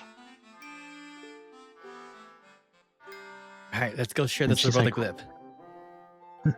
Have a lovely day, heroes. Juniper, what was your last name? Oh, Juniper Piemore. Fitting name. More. For a fitting woman. That's great. All right, cool. That's To cute. the alcohol. Do the alcohol. Oh, the alcohol. Yes, to alcohol. This lady over Where's here that got it. exactly? Oh, let's go. And she's On the like, way oh, the there, I'm gonna heroes. I'm gonna wipe away another tear on the way there. And suppress a sob. And she's like already grabbing some drinks. She's like, I was told to give you whatever you wanted today. And she's preparing a bunch of apple cider with some alcohol on each one. Well, I'll take your biggest, strongest drink. Of course. Take that too. Yeah, she'll hand you them, and she's like, you know what?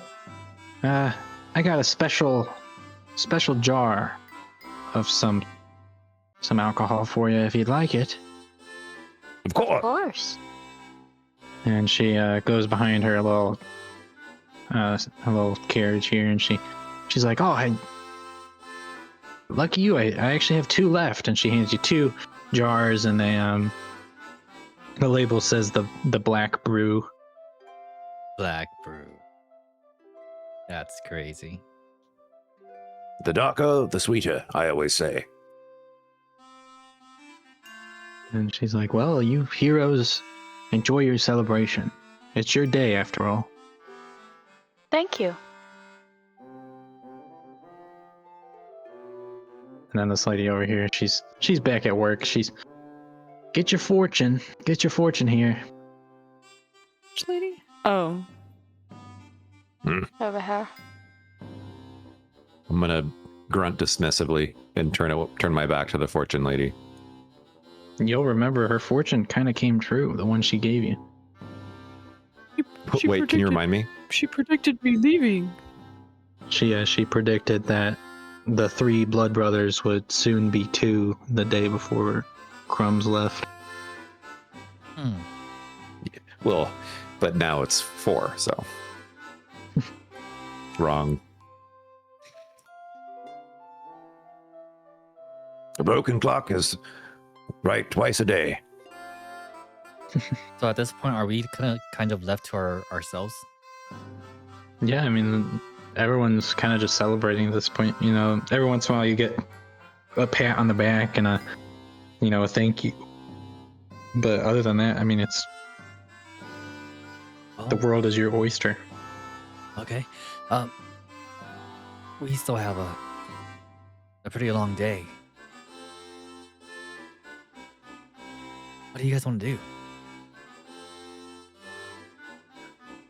I might I check know. in with my friend Tammy. I saw her at the table earlier. She's like on the other side of the tree. Yeah, you can go talk to her. Ayo, Tammy. Who's this person over here? Is this the strength test guy? Yeah, that's the strength test one. Okay. And as you like that approach guy. Tammy, she turns to you and she's like, "Oh, hello. How are you doing?" I'm doing well. Celebrating, enjoying our victory. Of course. The heroes of Brightmoor. Yes, yes. Have you heard any whisperings that I might find useful?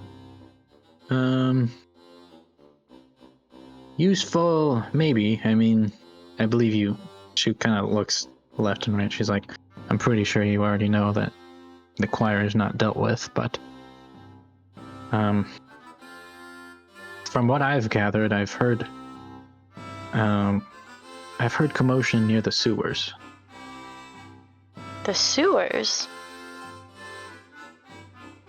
But I can't know for sure what's down there. I haven't been there myself. Perhaps it's worth inspecting. Thank you. Of course. Well, I hope you enjoy the festivities, and thank you. And she's like, you too, hero. I just flash my little medal and walk away. Guys, I think before we do anything else, would you guys be okay if we bury, as I kind of like point to my bag of holding? No, our Yes, friends. of course. Yes.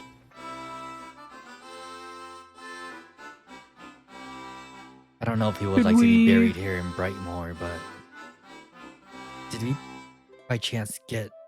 Was he from Sanres? He was from a land with more frost giants. It'd probably be a decent travel to get there, but Perhaps we can send word to his home. We should give him a Vikings funeral. Good idea. I think he would like that. Yeah, that would be nice.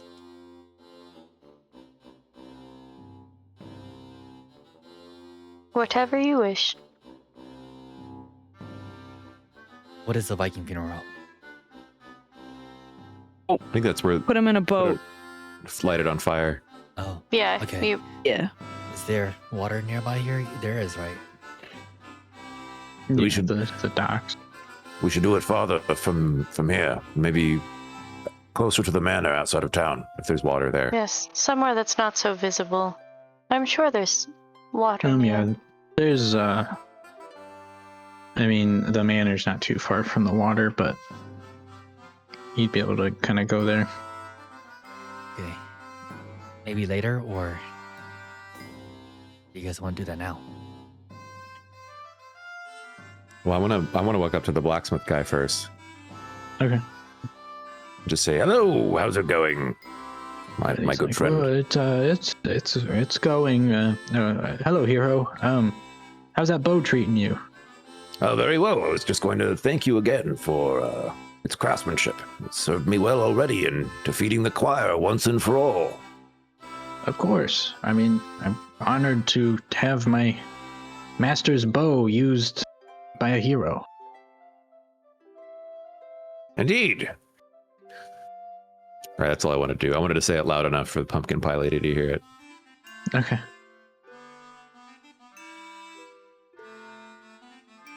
Are you guys wanting to head to the water then, or you want to do anything else here? I'm good. I want to do one last thing, actually.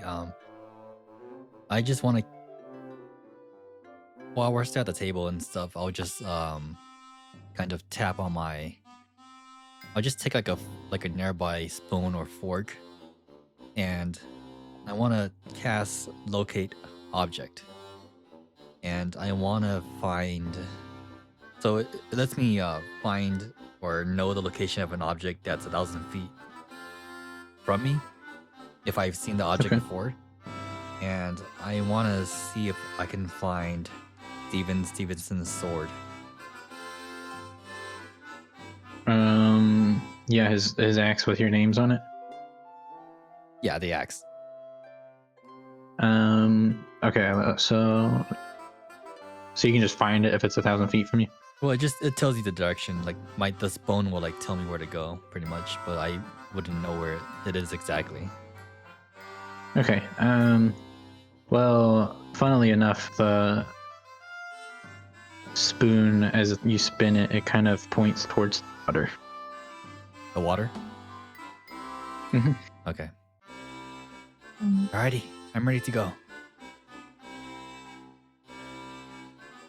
Before we leave, I'm going to walk up to the fortune teller.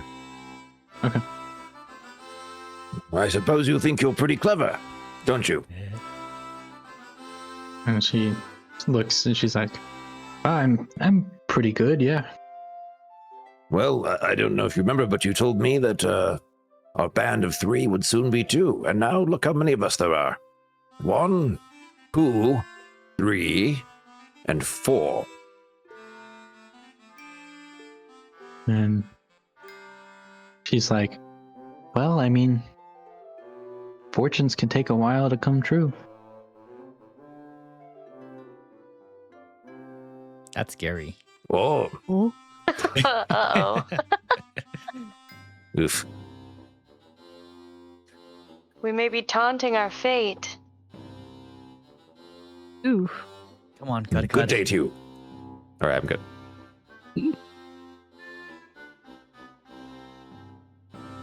And as you're kind of stepping away, she's like, can't believe you guys managed to get a hold of that dagger. What now? And as you kind of turn around, she's, fortune, get your fortune.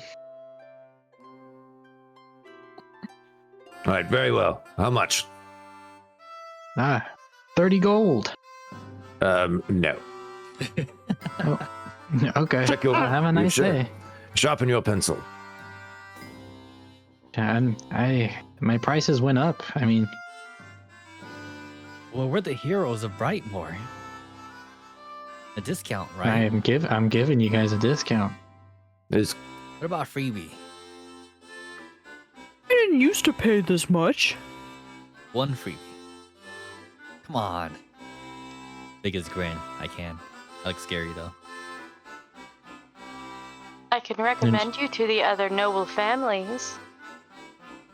You know, as you say that, she's like, all right, one freebie. What fortune do you want? Because I said Well, something about the dagger. you seem to know? You seem to want to tell us something about that blasted dagger. Well, I mean, I must say you guys will do stuff with it. I mean, seems you will take care of it. How specific and delightful. It's a free one.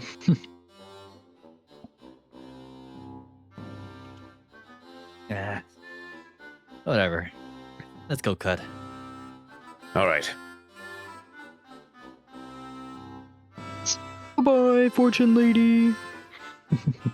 Good riddance. All right, you guys heading to the water. Yeah. Sir. Free trial ended. Crumb's She said, Crumb's Now it's definitely- $7.99. I wish he was more like Winrar. What were you saying, Nick? Crumb just runs past the strength guy. All right, let me pull you guys board. So we'll say that, like, I'll add water here. The water won't be this close to the building, but it'll kind of just have the effect. Yeah. You'll have to go like a little bit ahead of the building to really get to the ocean. So my locate Look around to object make is sure like no one's 10 looking. minutes. Am I still able to Okay. see where the location of the sword is or the axe is? Yeah, it's still pointing towards the water. Okay, so it's somewhere in the water. then, I can assume. Yeah. Okay. Guys, you see my spoon here?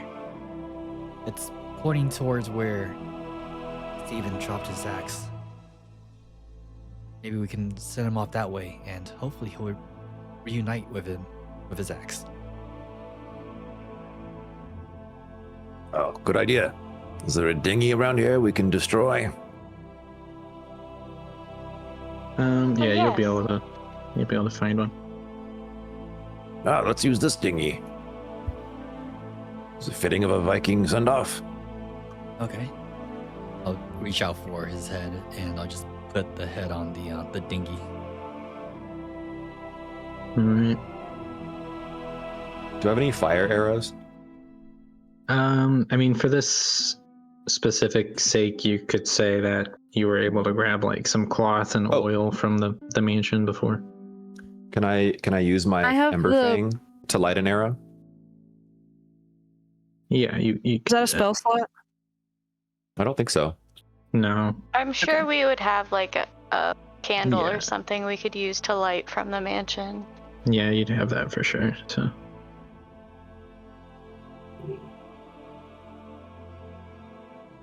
Alrighty, Stevenson. We didn't know you long, but you did become a friend of ours. And as I take out like a dagger that I had gotten from Cudgley, and I just kind of like slice my hand a little bit so it bleeds. Sorry it took so long, but if you don't mind now, welcome to the BB Squad. I'll do the same thing. Almost will follow. Stevenson, I apologize. You met your ill-conceived fate in relation to us. I hope your afterlife is better than your demise. You will be cherished. And perhaps we'll meet again.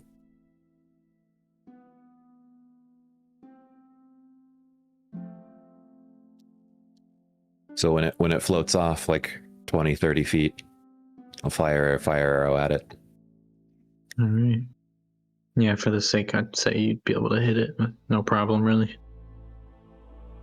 You guys are all kind of staring off into the distance as the boat begins to ignite in flames, and you'll kind of stand there, and eventually the boat will begin to sink as the sun kind of starts heading down. Cudgley wipes away more tears. I'm just crying. Greatest fan we ever had, and will ever have. Our biggest Blood Brother Squad fan. We're gonna get them, and we'll make them pay. Oh, yes, we will.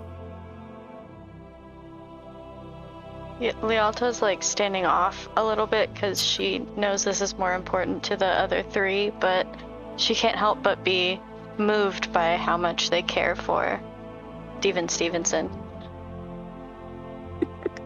Or Stevenson! Crumb puts a sword in the air.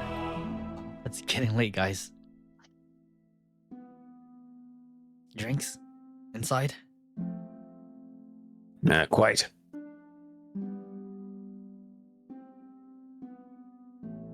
Mhm. Drinks inside. Yes, sounds good to me. Yeah, Glip would have been out there as well. He would have kind of been watching from a distance.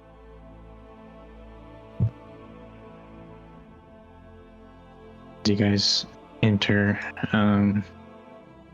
Lady Marenthal will kind of guide you to this room on the right. It's kind of like a library room with a bunch of chairs, kind of just a room to relax in. And she'll kind of ask kind of what happened during the award ceremony.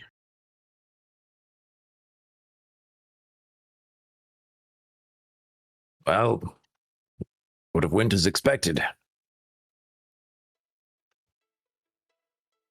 They gave us our awards and showed us they'd killed one of our friends.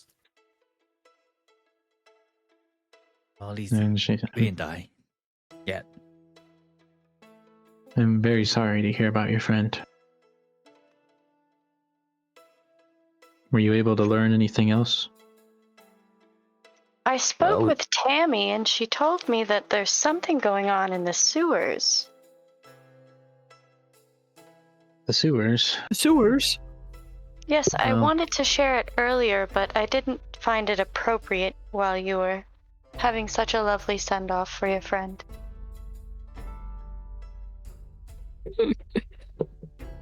Well, you can access the sewers not far from here, but I mean, of course, I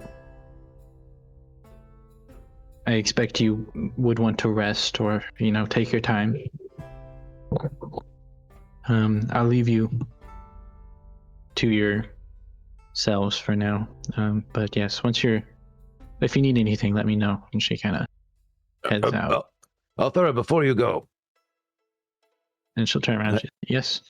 I believe we also met the choir conductor. What do you know about this person? Not much. I've never actually met them. How do you know? Trust me when I say I know. This man that we met also had his tongue cut out. You heard of such a man? He was acting as assistant to Aurora. That's bizarre. Aurora should be underneath the conductor. Perhaps it's a clever ruse. Well, then, whatever you do, I wouldn't blatantly attack that man. If he is the conductor, then he'll be a lot more dangerous than we're ready for. I had surmised this as well. I agree. Out there, what do we need to go get up against the choir?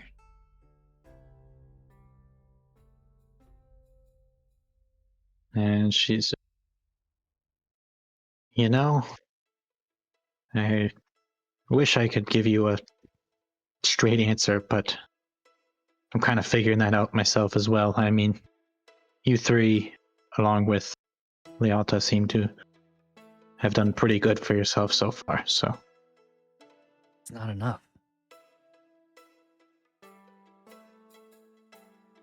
I think you've made quite a few friends, and you may find you have the ability to take out the choir once and for all.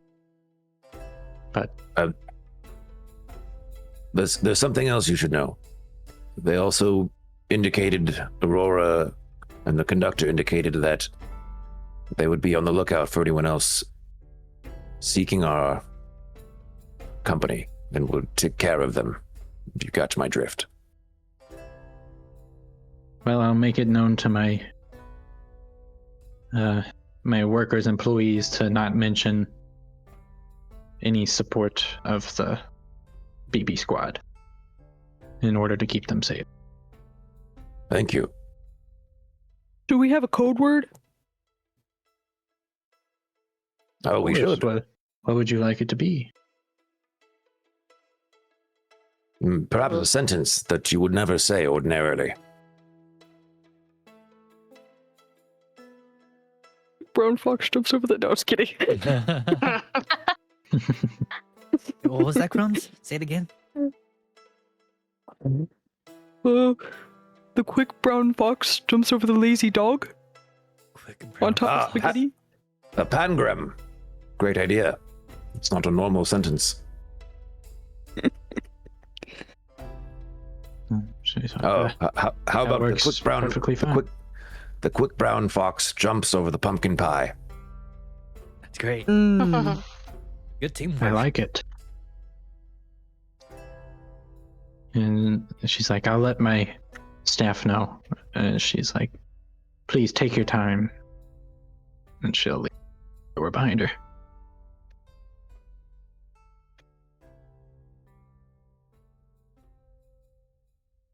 Well, I'm going to pop open a bottle of wine. I'll just hand it, Okay. put out a cup towards Cudgley. Yeah. Same here. I'll pour it all out. For the clip? Did you want one? Yeah, I'd take one. There's plenty more where this came from. Well, To Steven Stevenson. to Steven Stevenson. And for all it's worth, And to the demise of the choir. yes. Steven Stevenson. And Glip's like, I've been around for a long time and I've never seen a group as cruel as this. See, that's cool. As cruel. Talk about the choir. Oh. Oh, I heard cool too. I was like, hey, we're pretty cool. He's like, He's you like, guys are of course awful." you guys are so cool. Yes, yes. Because I mean, yeah, Glip is pretty old for a gnome. Cheers, guys. How old is he? Glib, he's like 470. Oh, he's old enough to Whoa. party. That is pretty old. That is pretty old. I think gnomes live like max 500. Oh, he's narrowing. Yeah. Jeesh. 300 to 500. Well, Cudgley's gonna drink his wine and stare into the fire and think about the conductor and all the ways that, just like think about any kind of weaknesses or meditate on what he saw and how it related to the first time he saw his presence in the memories of Irina. Okay. I'm just gonna think about his epic training montage he had during his journey and how he's going to now use his power of friendship to defeat the Gilded Wing Mm-hmm. for Steven Stevenson. I think Syljester will walk up to Lialta and just kind of chat with her for a bit. So, first thing tomorrow is the sewers? Yes, my contact didn't give me much information, just that there's some commotion near the sewers, so it should be a good place to start. And it's, Surprisingly, I enjoy a good sewer. The acoustics are usually wonderful. that's true. Lialta If you don't just mind kind the of smell. looks over at him and is like, has this like weird look of like, are you serious? He'll wink at Lialta. You never know. So, what do you think of us so far, Lialta? You said you were looking for us before because we shared similar interests in stopping the choir. Well, I'm glad that I found you all, and you've proven yourselves very useful and quite good company. I'm glad that we joined together. Well, if you'd like to, we could formally initiate you into the BB squad. Formerly the Blood Brothers. What does this formal initiation entail? Well, it's the Blood Brothers for a reason. I'm sure you're familiar with the concept. Yes, I am. Well, excellent. So I'm going to stride over and slice the non-tattooed palm, the dagger, hold it out in a handshake. I'll slice Lialta mine out too. It's the same. Soul crumbs. Can't see anything. If you lock the green bar at like 5 There we go. times, like 4.2 is pretty good too. There we go. Well, there it is. Simple as that. Officially a member. Go. Whoop whoop. I'm gonna Blood brethren. turn over one of the chairs here, and I'm gonna scratch with the dagger at the bottom. BB Squad forever, forever. However, I'll just look over and be like, I won't tell my lady that we did that. is your lady here in town too?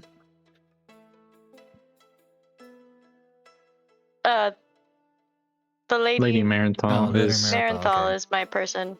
So you're from here. Or you're from she's my Brightmoor. employer. I just she employs me. I don't know that I ever chose where I came from, to be honest. I mean, yeah, you can be from somewhere else. You don't necessarily have to be from Brightmoor, but it's up to you, really. I'm from out of town, but Lady Marenthal has employed me for quite some time. So I guess you could call this my home. That's good enough. And then Has the choir ever done anything to you personally, Lialta? Well, having worked with the Marenthal family for some time, I have somewhat of a connection with the family, so when her daughter was taken, it was quite jarring, but I don't have any other personal connections, no.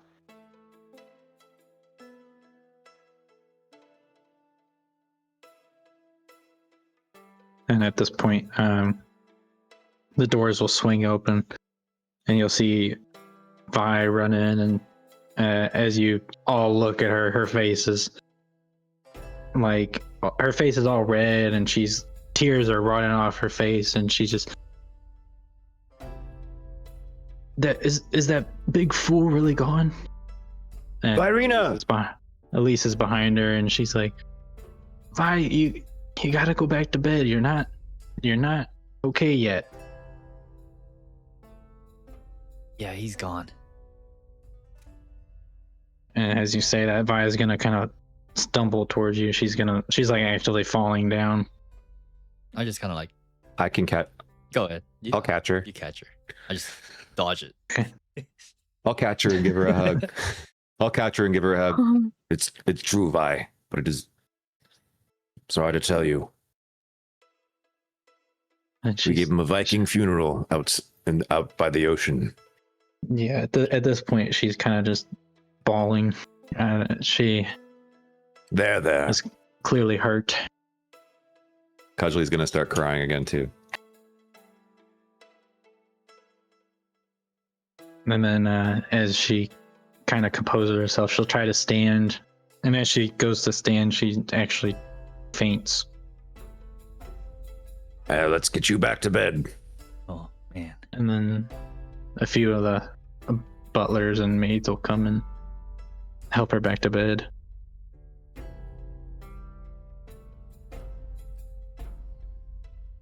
And they'll help her back up. Lisa's kind of gonna try and follow them.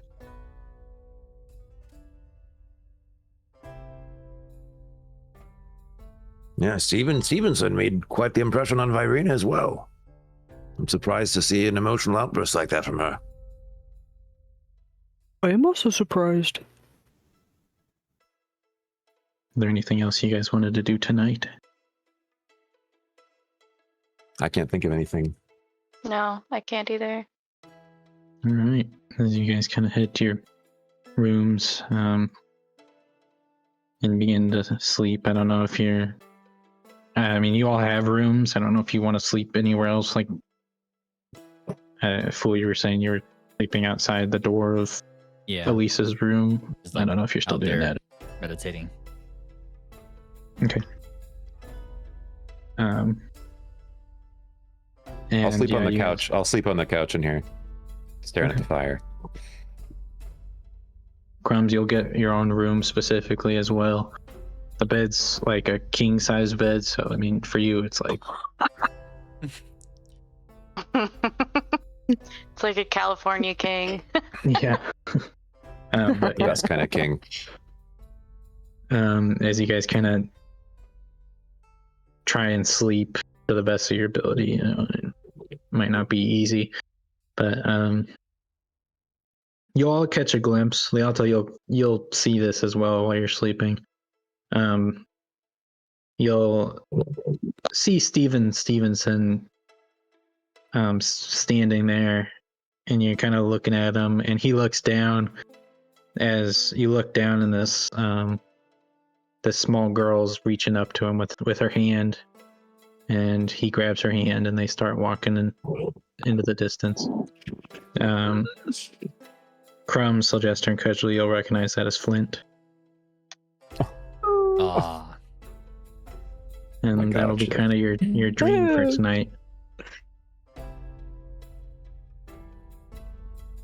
And you guys can wake up the next morning.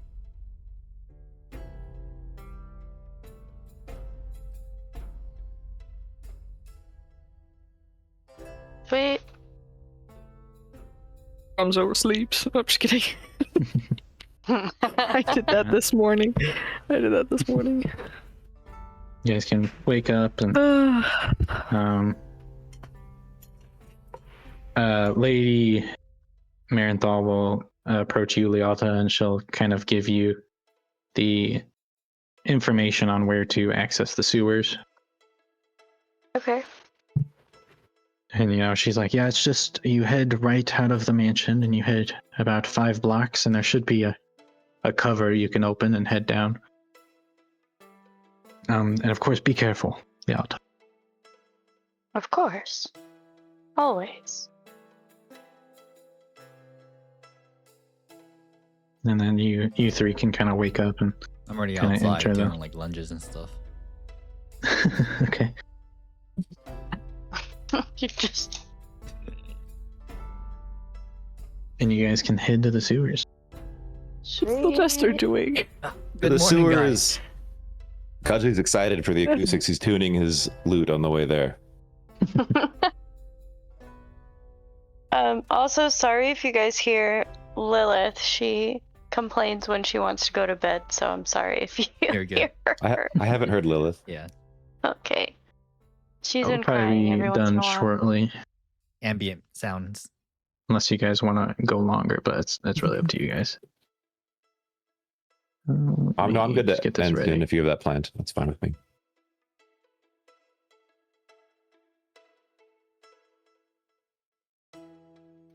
Sorry, I'm just getting my atmosphere's settings reset for some reason. I gotta fix it. I love a good atmosphere personally. Yeah, these maps and everything are awesome. Yeah, aren't they? Whoa! I like Tales of Oh, Fire a lot. this is It's pretty. cool. How long does it take to build a map like this? A lot of them you can just download on like the Tailspire website. Like people have like pre-built stuff that they like upload. But cool. the ones I've built, they've taken like an hour or two. That's so cool. Let me get you guys your characters. You'll be As approaching. the DM, you have to get like the full version of it, though, right? Yeah. Well, yeah, to host the games you do. I think like I could technically promote Vile to the as DM, but I think I would. I'm not sure how that works with map building, though, to be honest. Mm-hmm. Sweet. Let me- characters real quick. Yeah, you guys enter the sewers no problem, and you kind of, as you're kind of heading down the sewers, you see a light in the distance. You'll be starting kind of on this side over here. I have like 6 crumbs in my thing. I gotta figure out which one's the right one. Are we in there already? None of them. Okay. Crumbs still needs to be. Okay, let me give you your characters. Ooh, Need to put the most updated crumbs in there. 3 and Vile. There you go. Okay, you all have your characters now. You guys are over here. Hello. I can turn your torches on. Yeah, you guys begin to see lights in the distance down the sewer. It stinks. It stinks real bad. But you hear noises in the distance. You see a few tents, and as you kind of approach, you see these weird creatures going around. But weirdly enough, it looks like they're doing work. It doesn't look like they're like doing normal creature animal behavior. Oh, cool. Look at Silt Striders. And yeah, you guys can approach slowly, but there are people moving around down here. They look like they're kind of doing some kind of work. It's hard to tell exactly what they're doing, but a few of them are moving boxes and stuff. But yeah. Looks like maybe a smuggling operation. Something nefarious. Well, Lialta, lead the way.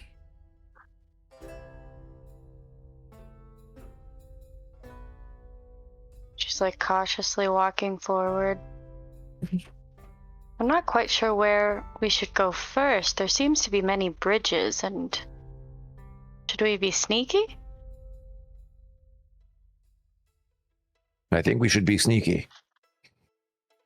I'm going to turn my torch off. Okay. How do I do that? Oh, cool.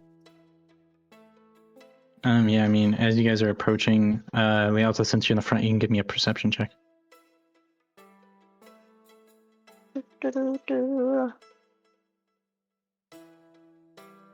Oof, 7. This guy is kind of carrying a box, and the box has a symbol on it, but you can't tell what the symbol is from this distance. And these creatures that are kind of moving around, they're moving other boxes and stuff. Like I said, it looks like there's some sort of like work operation going on. Oh, shit, guys.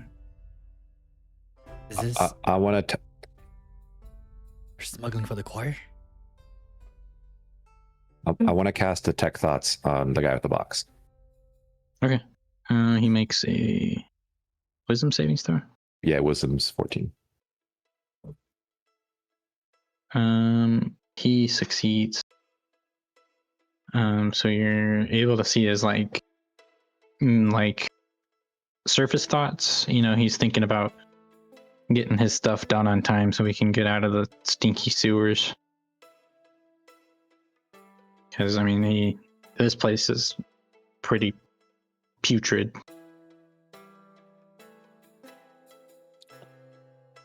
I wonder if we can hide around that corner where those ropes are and hear them discussing anything. Idea. Let's try that. Sneak over there.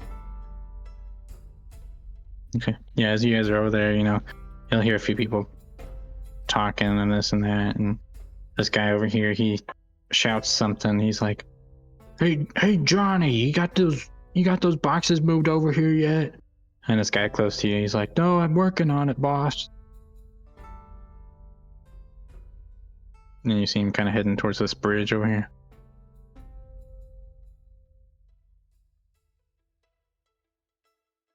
And as Crumb's he's kind ducked of down. as he's about here, you guys at this distance you'd all be able to see it. The boxes are identical to the boxes that you took in Sandrest. Lialta, you would also recognize the symbol as the choir symbol. However, this Oh, the symbol box also they delivered to us? yeah. This box still has the wilted wing symbol on it, but I mean it's probably just because it's like, you know, they haven't updated the symbol on it or anything. As he's kind of crossing the bridge. What are you guys thinking? Maybe we just watch and wait for a little bit. See what they do.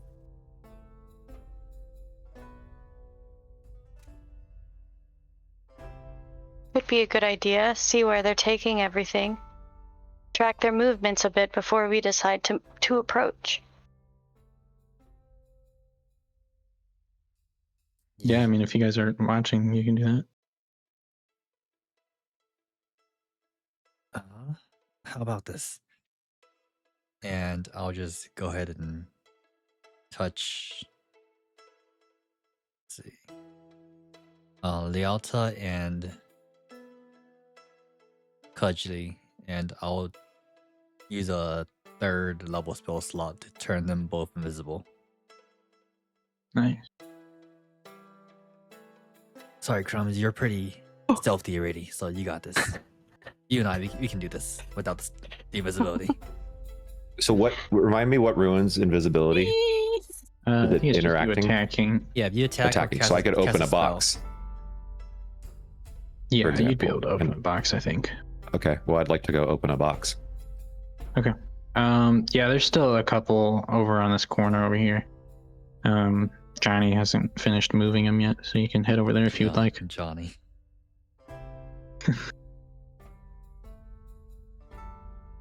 And as you head over to the box, you won't have to make any stealth check or anything. But you begin to open one, and it's full of. This one specifically is full of bones and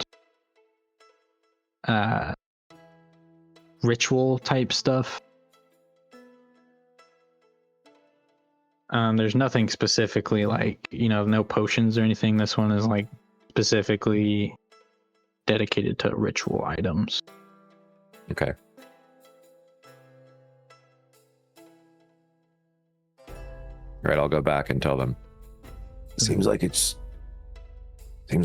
least the box I checked has quite a ritual goods in it. Not a specific Another smuggling ritual. operation, but perhaps this is how they move equipment. They're probably planning another ritual, like Lialta's saying.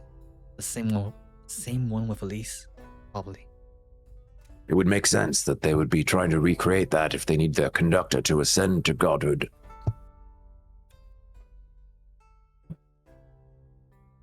And so just as Cudgley says that, you kind of get reminded of that feeling you had when when that man put the medal on you. Like specifically when Cudgley says godhood, it kind of like sparks your memory of that moment. Yeah, when we were getting awarded with the medals, I got this feeling. It's the same feeling I get when I talk to Lanasha, or when we had encountered the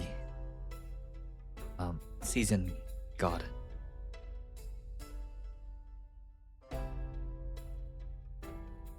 I think he's already close by, or close to godhood at his.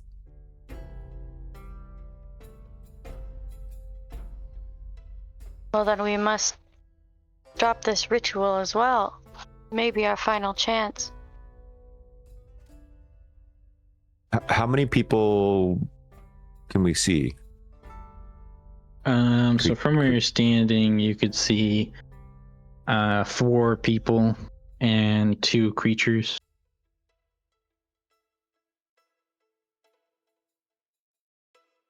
Well, should we attack them and investigate?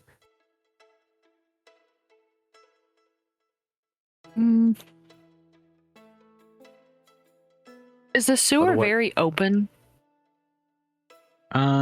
This is like a crossroads almost, so it's kind of like a little bit more open than most of the sewer. Like from what you guys were walking to get here, it was kind of like the classic water on your right side, and then on the walkway that you were walking on to get here. And then once you like reached the crossroad, it kind of opened up. Okay. Well, I have an idea. If you guys don't want to attack them, if you can get them all to come to one singular point, I can make them all sleep, or try to. Ooh. Perhaps I can drop a rock or throw a stick or something to get them all to investigate. What if we could get them to all go into a tent?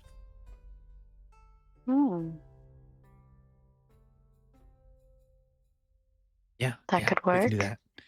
I mean, you guys are invisible, so you guys can go in and do something over there. Good idea. Okay. So you Well, guys going? I guess I'll go try to make a distraction in the tent. Okay.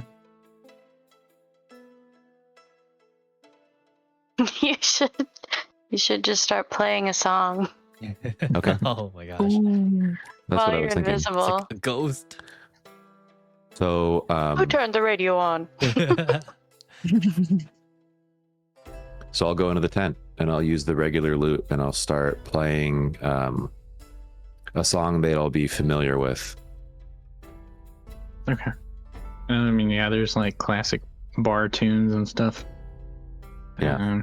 You would know all those probably. So as you begin to play, either this dude over here was talking to Johnny. He's like, "Hey, who's in here with us?" And he's gonna start. And he's like, "Johnny, come with me." And you see this guy head in there, and Johnny's following close behind. And then this lady over here, she's gonna follow as well. And they kind of all go in there. Oh, he went on top. But they'll all go in and start looking around for you, Cudgley. Okay. As soon as the third one is in, I'm going to stop playing and try to sidle around the side of them quietly and go out. Okay. Yeah, you'd be able to get by probably. as they kind of all enter, because they're looking for music.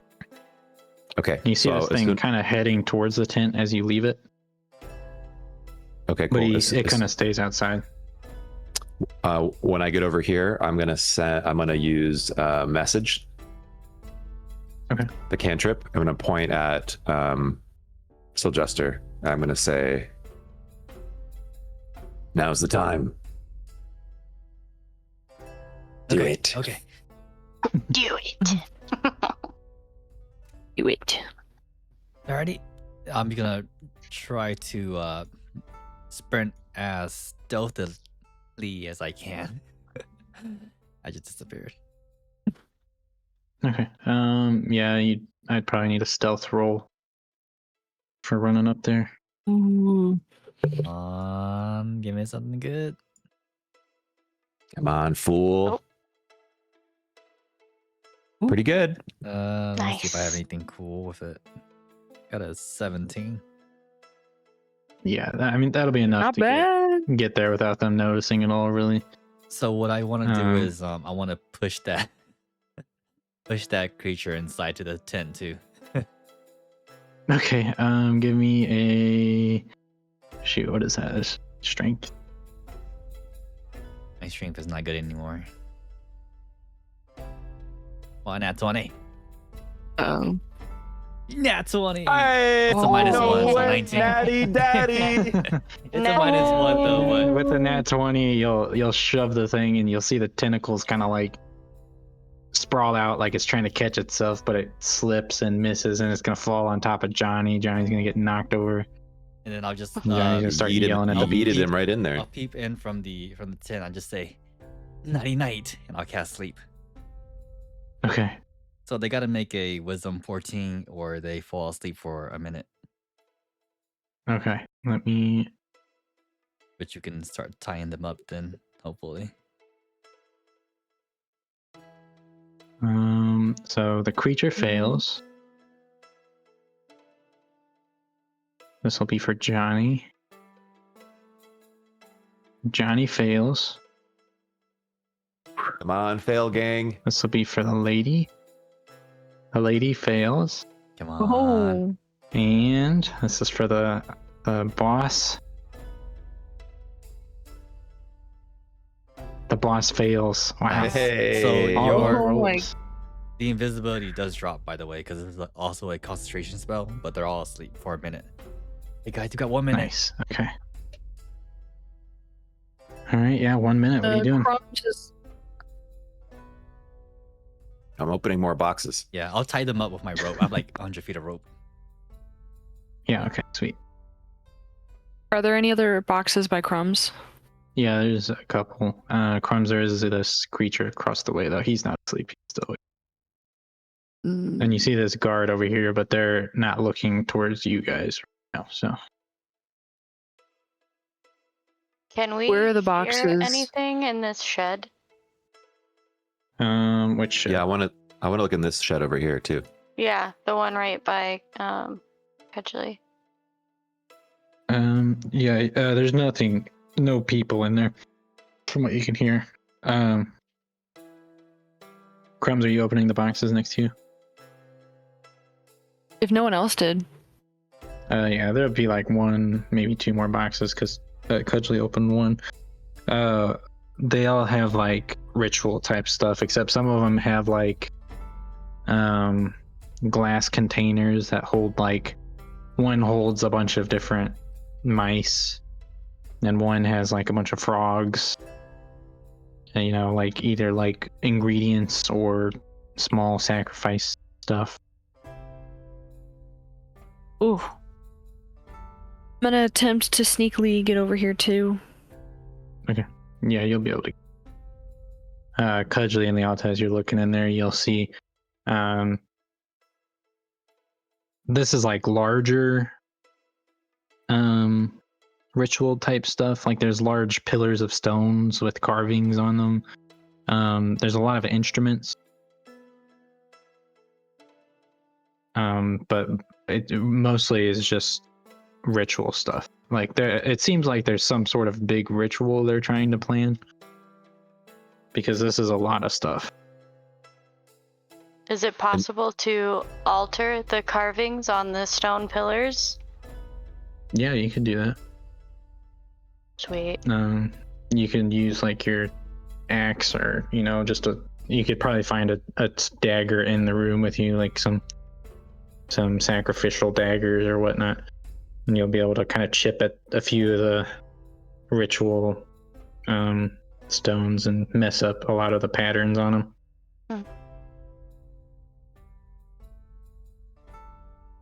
Just in case these would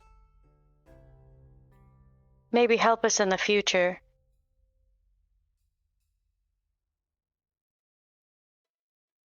And Cudgley, as you finish tying up those people, you'll actually see the map in there.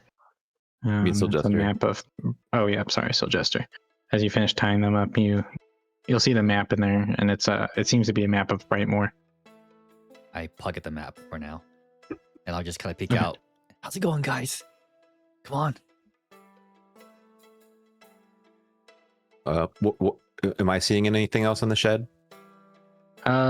Nothing that would be much of use. I mean, you could take the ritual stuff if you want. There's instruments. If you wanted a different instrument, you could grab it. There's like a large variety of them. They look mostly like orchestral instruments. Like there's a harp. Ooh, I'll take a some harp. Violins and whatnot. Taking a harp. Yeah, you could grab the harp. You'd probably have to have Syljester put in his bag because they're pretty big, but you could probably carry it over to him. Okay.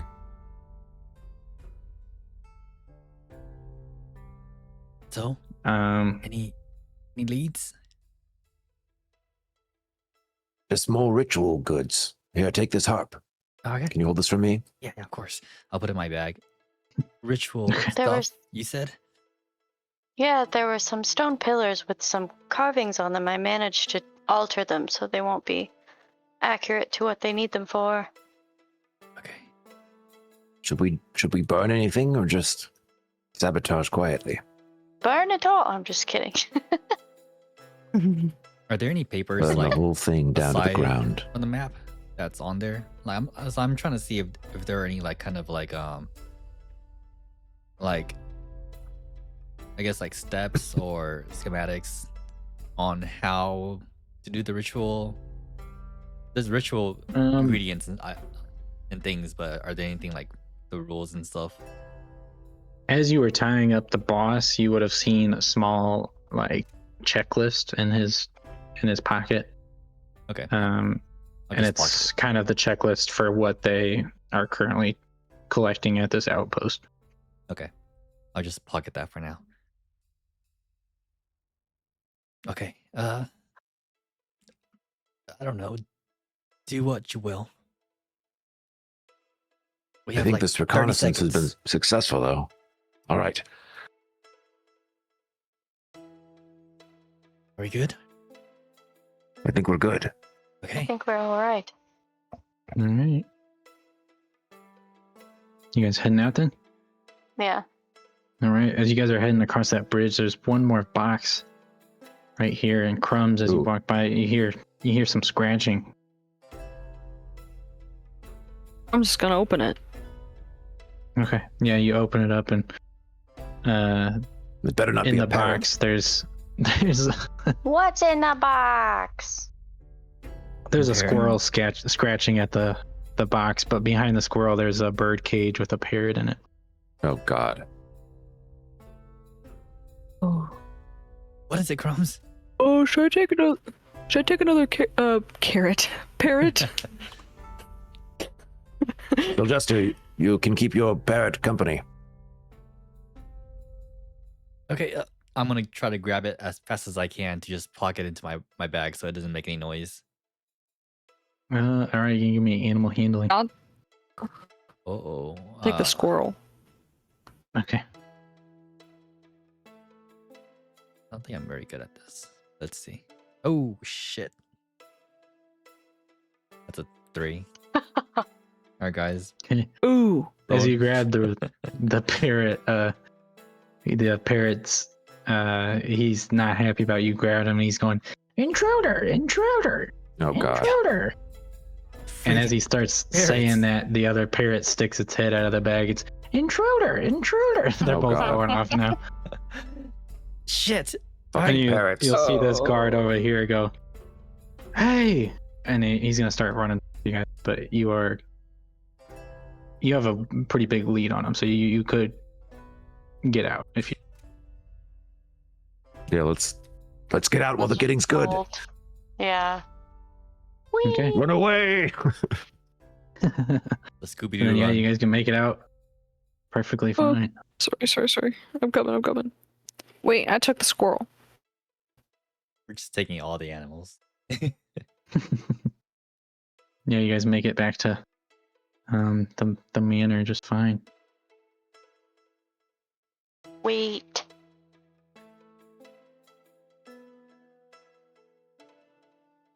Sweet. Shoo. Guys, let's see. I got this checklist of things they need for the ritual. What's on it? I'll take out the checklist and just read it out.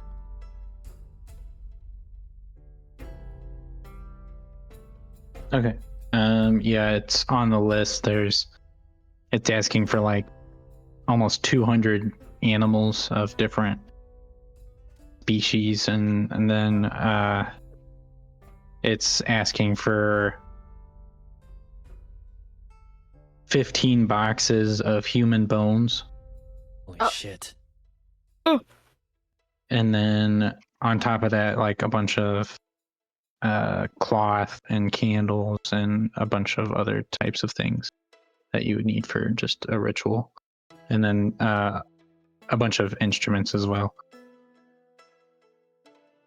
All of these lives just for a chance at godhood. Evil knows no bounds. You seek power for power's sake. To put a stop to it. I'm kind of glad we didn't burn it down if there was like 200 animals there. I Agreed. think those animals might meet a dark fate despite anything we did.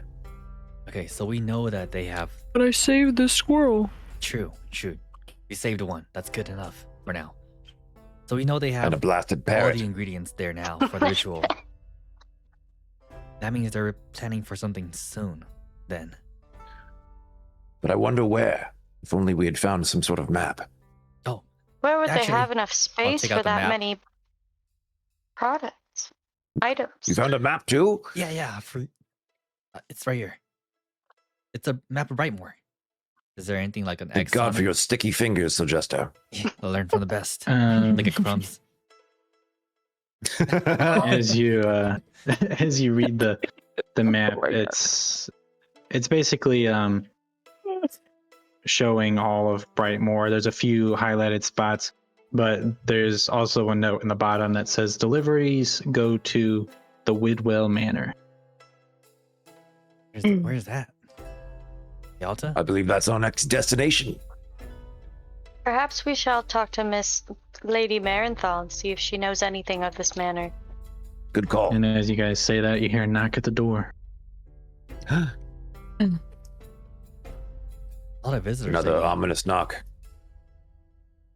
I'll go up to the door. Who is it? Not me this time.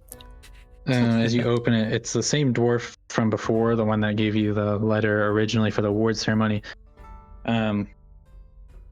This time he's not handing you a letter, but he's speaking to you. He says, I have a mission from Lady Aurora. Proceed, dwarf. There is a troublemaker who has arrived in Brightmoor, known by the name of Brother Yarrow. You have been tasked to eliminate him. And if you don't, there will be trouble. Very well. Thank you and have a good day. Thank the Lady Aurora for us. And then he heads off. And if you have anything else you want to do or say real quick, otherwise I think we'll end it there. Where was I- Brother Yarrow from? Was that from our He's from Greystone. Greystone? Yeah. How do you spell Yarrow? Y-A-R-O or Y-A-R-R-O-W. Oh yeah, he was the ritual of convergence guy. That's what I thought. Yeah. Shit, he's here too. They want us to eliminate him? Gulp. Interesting. The plot thickens, my friends.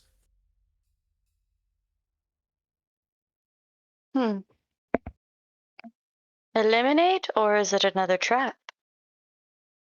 I suppose we'll find out. Tune in next time on. On the BB Squad. That's Next where we'll end time it. on Blood Brother Z.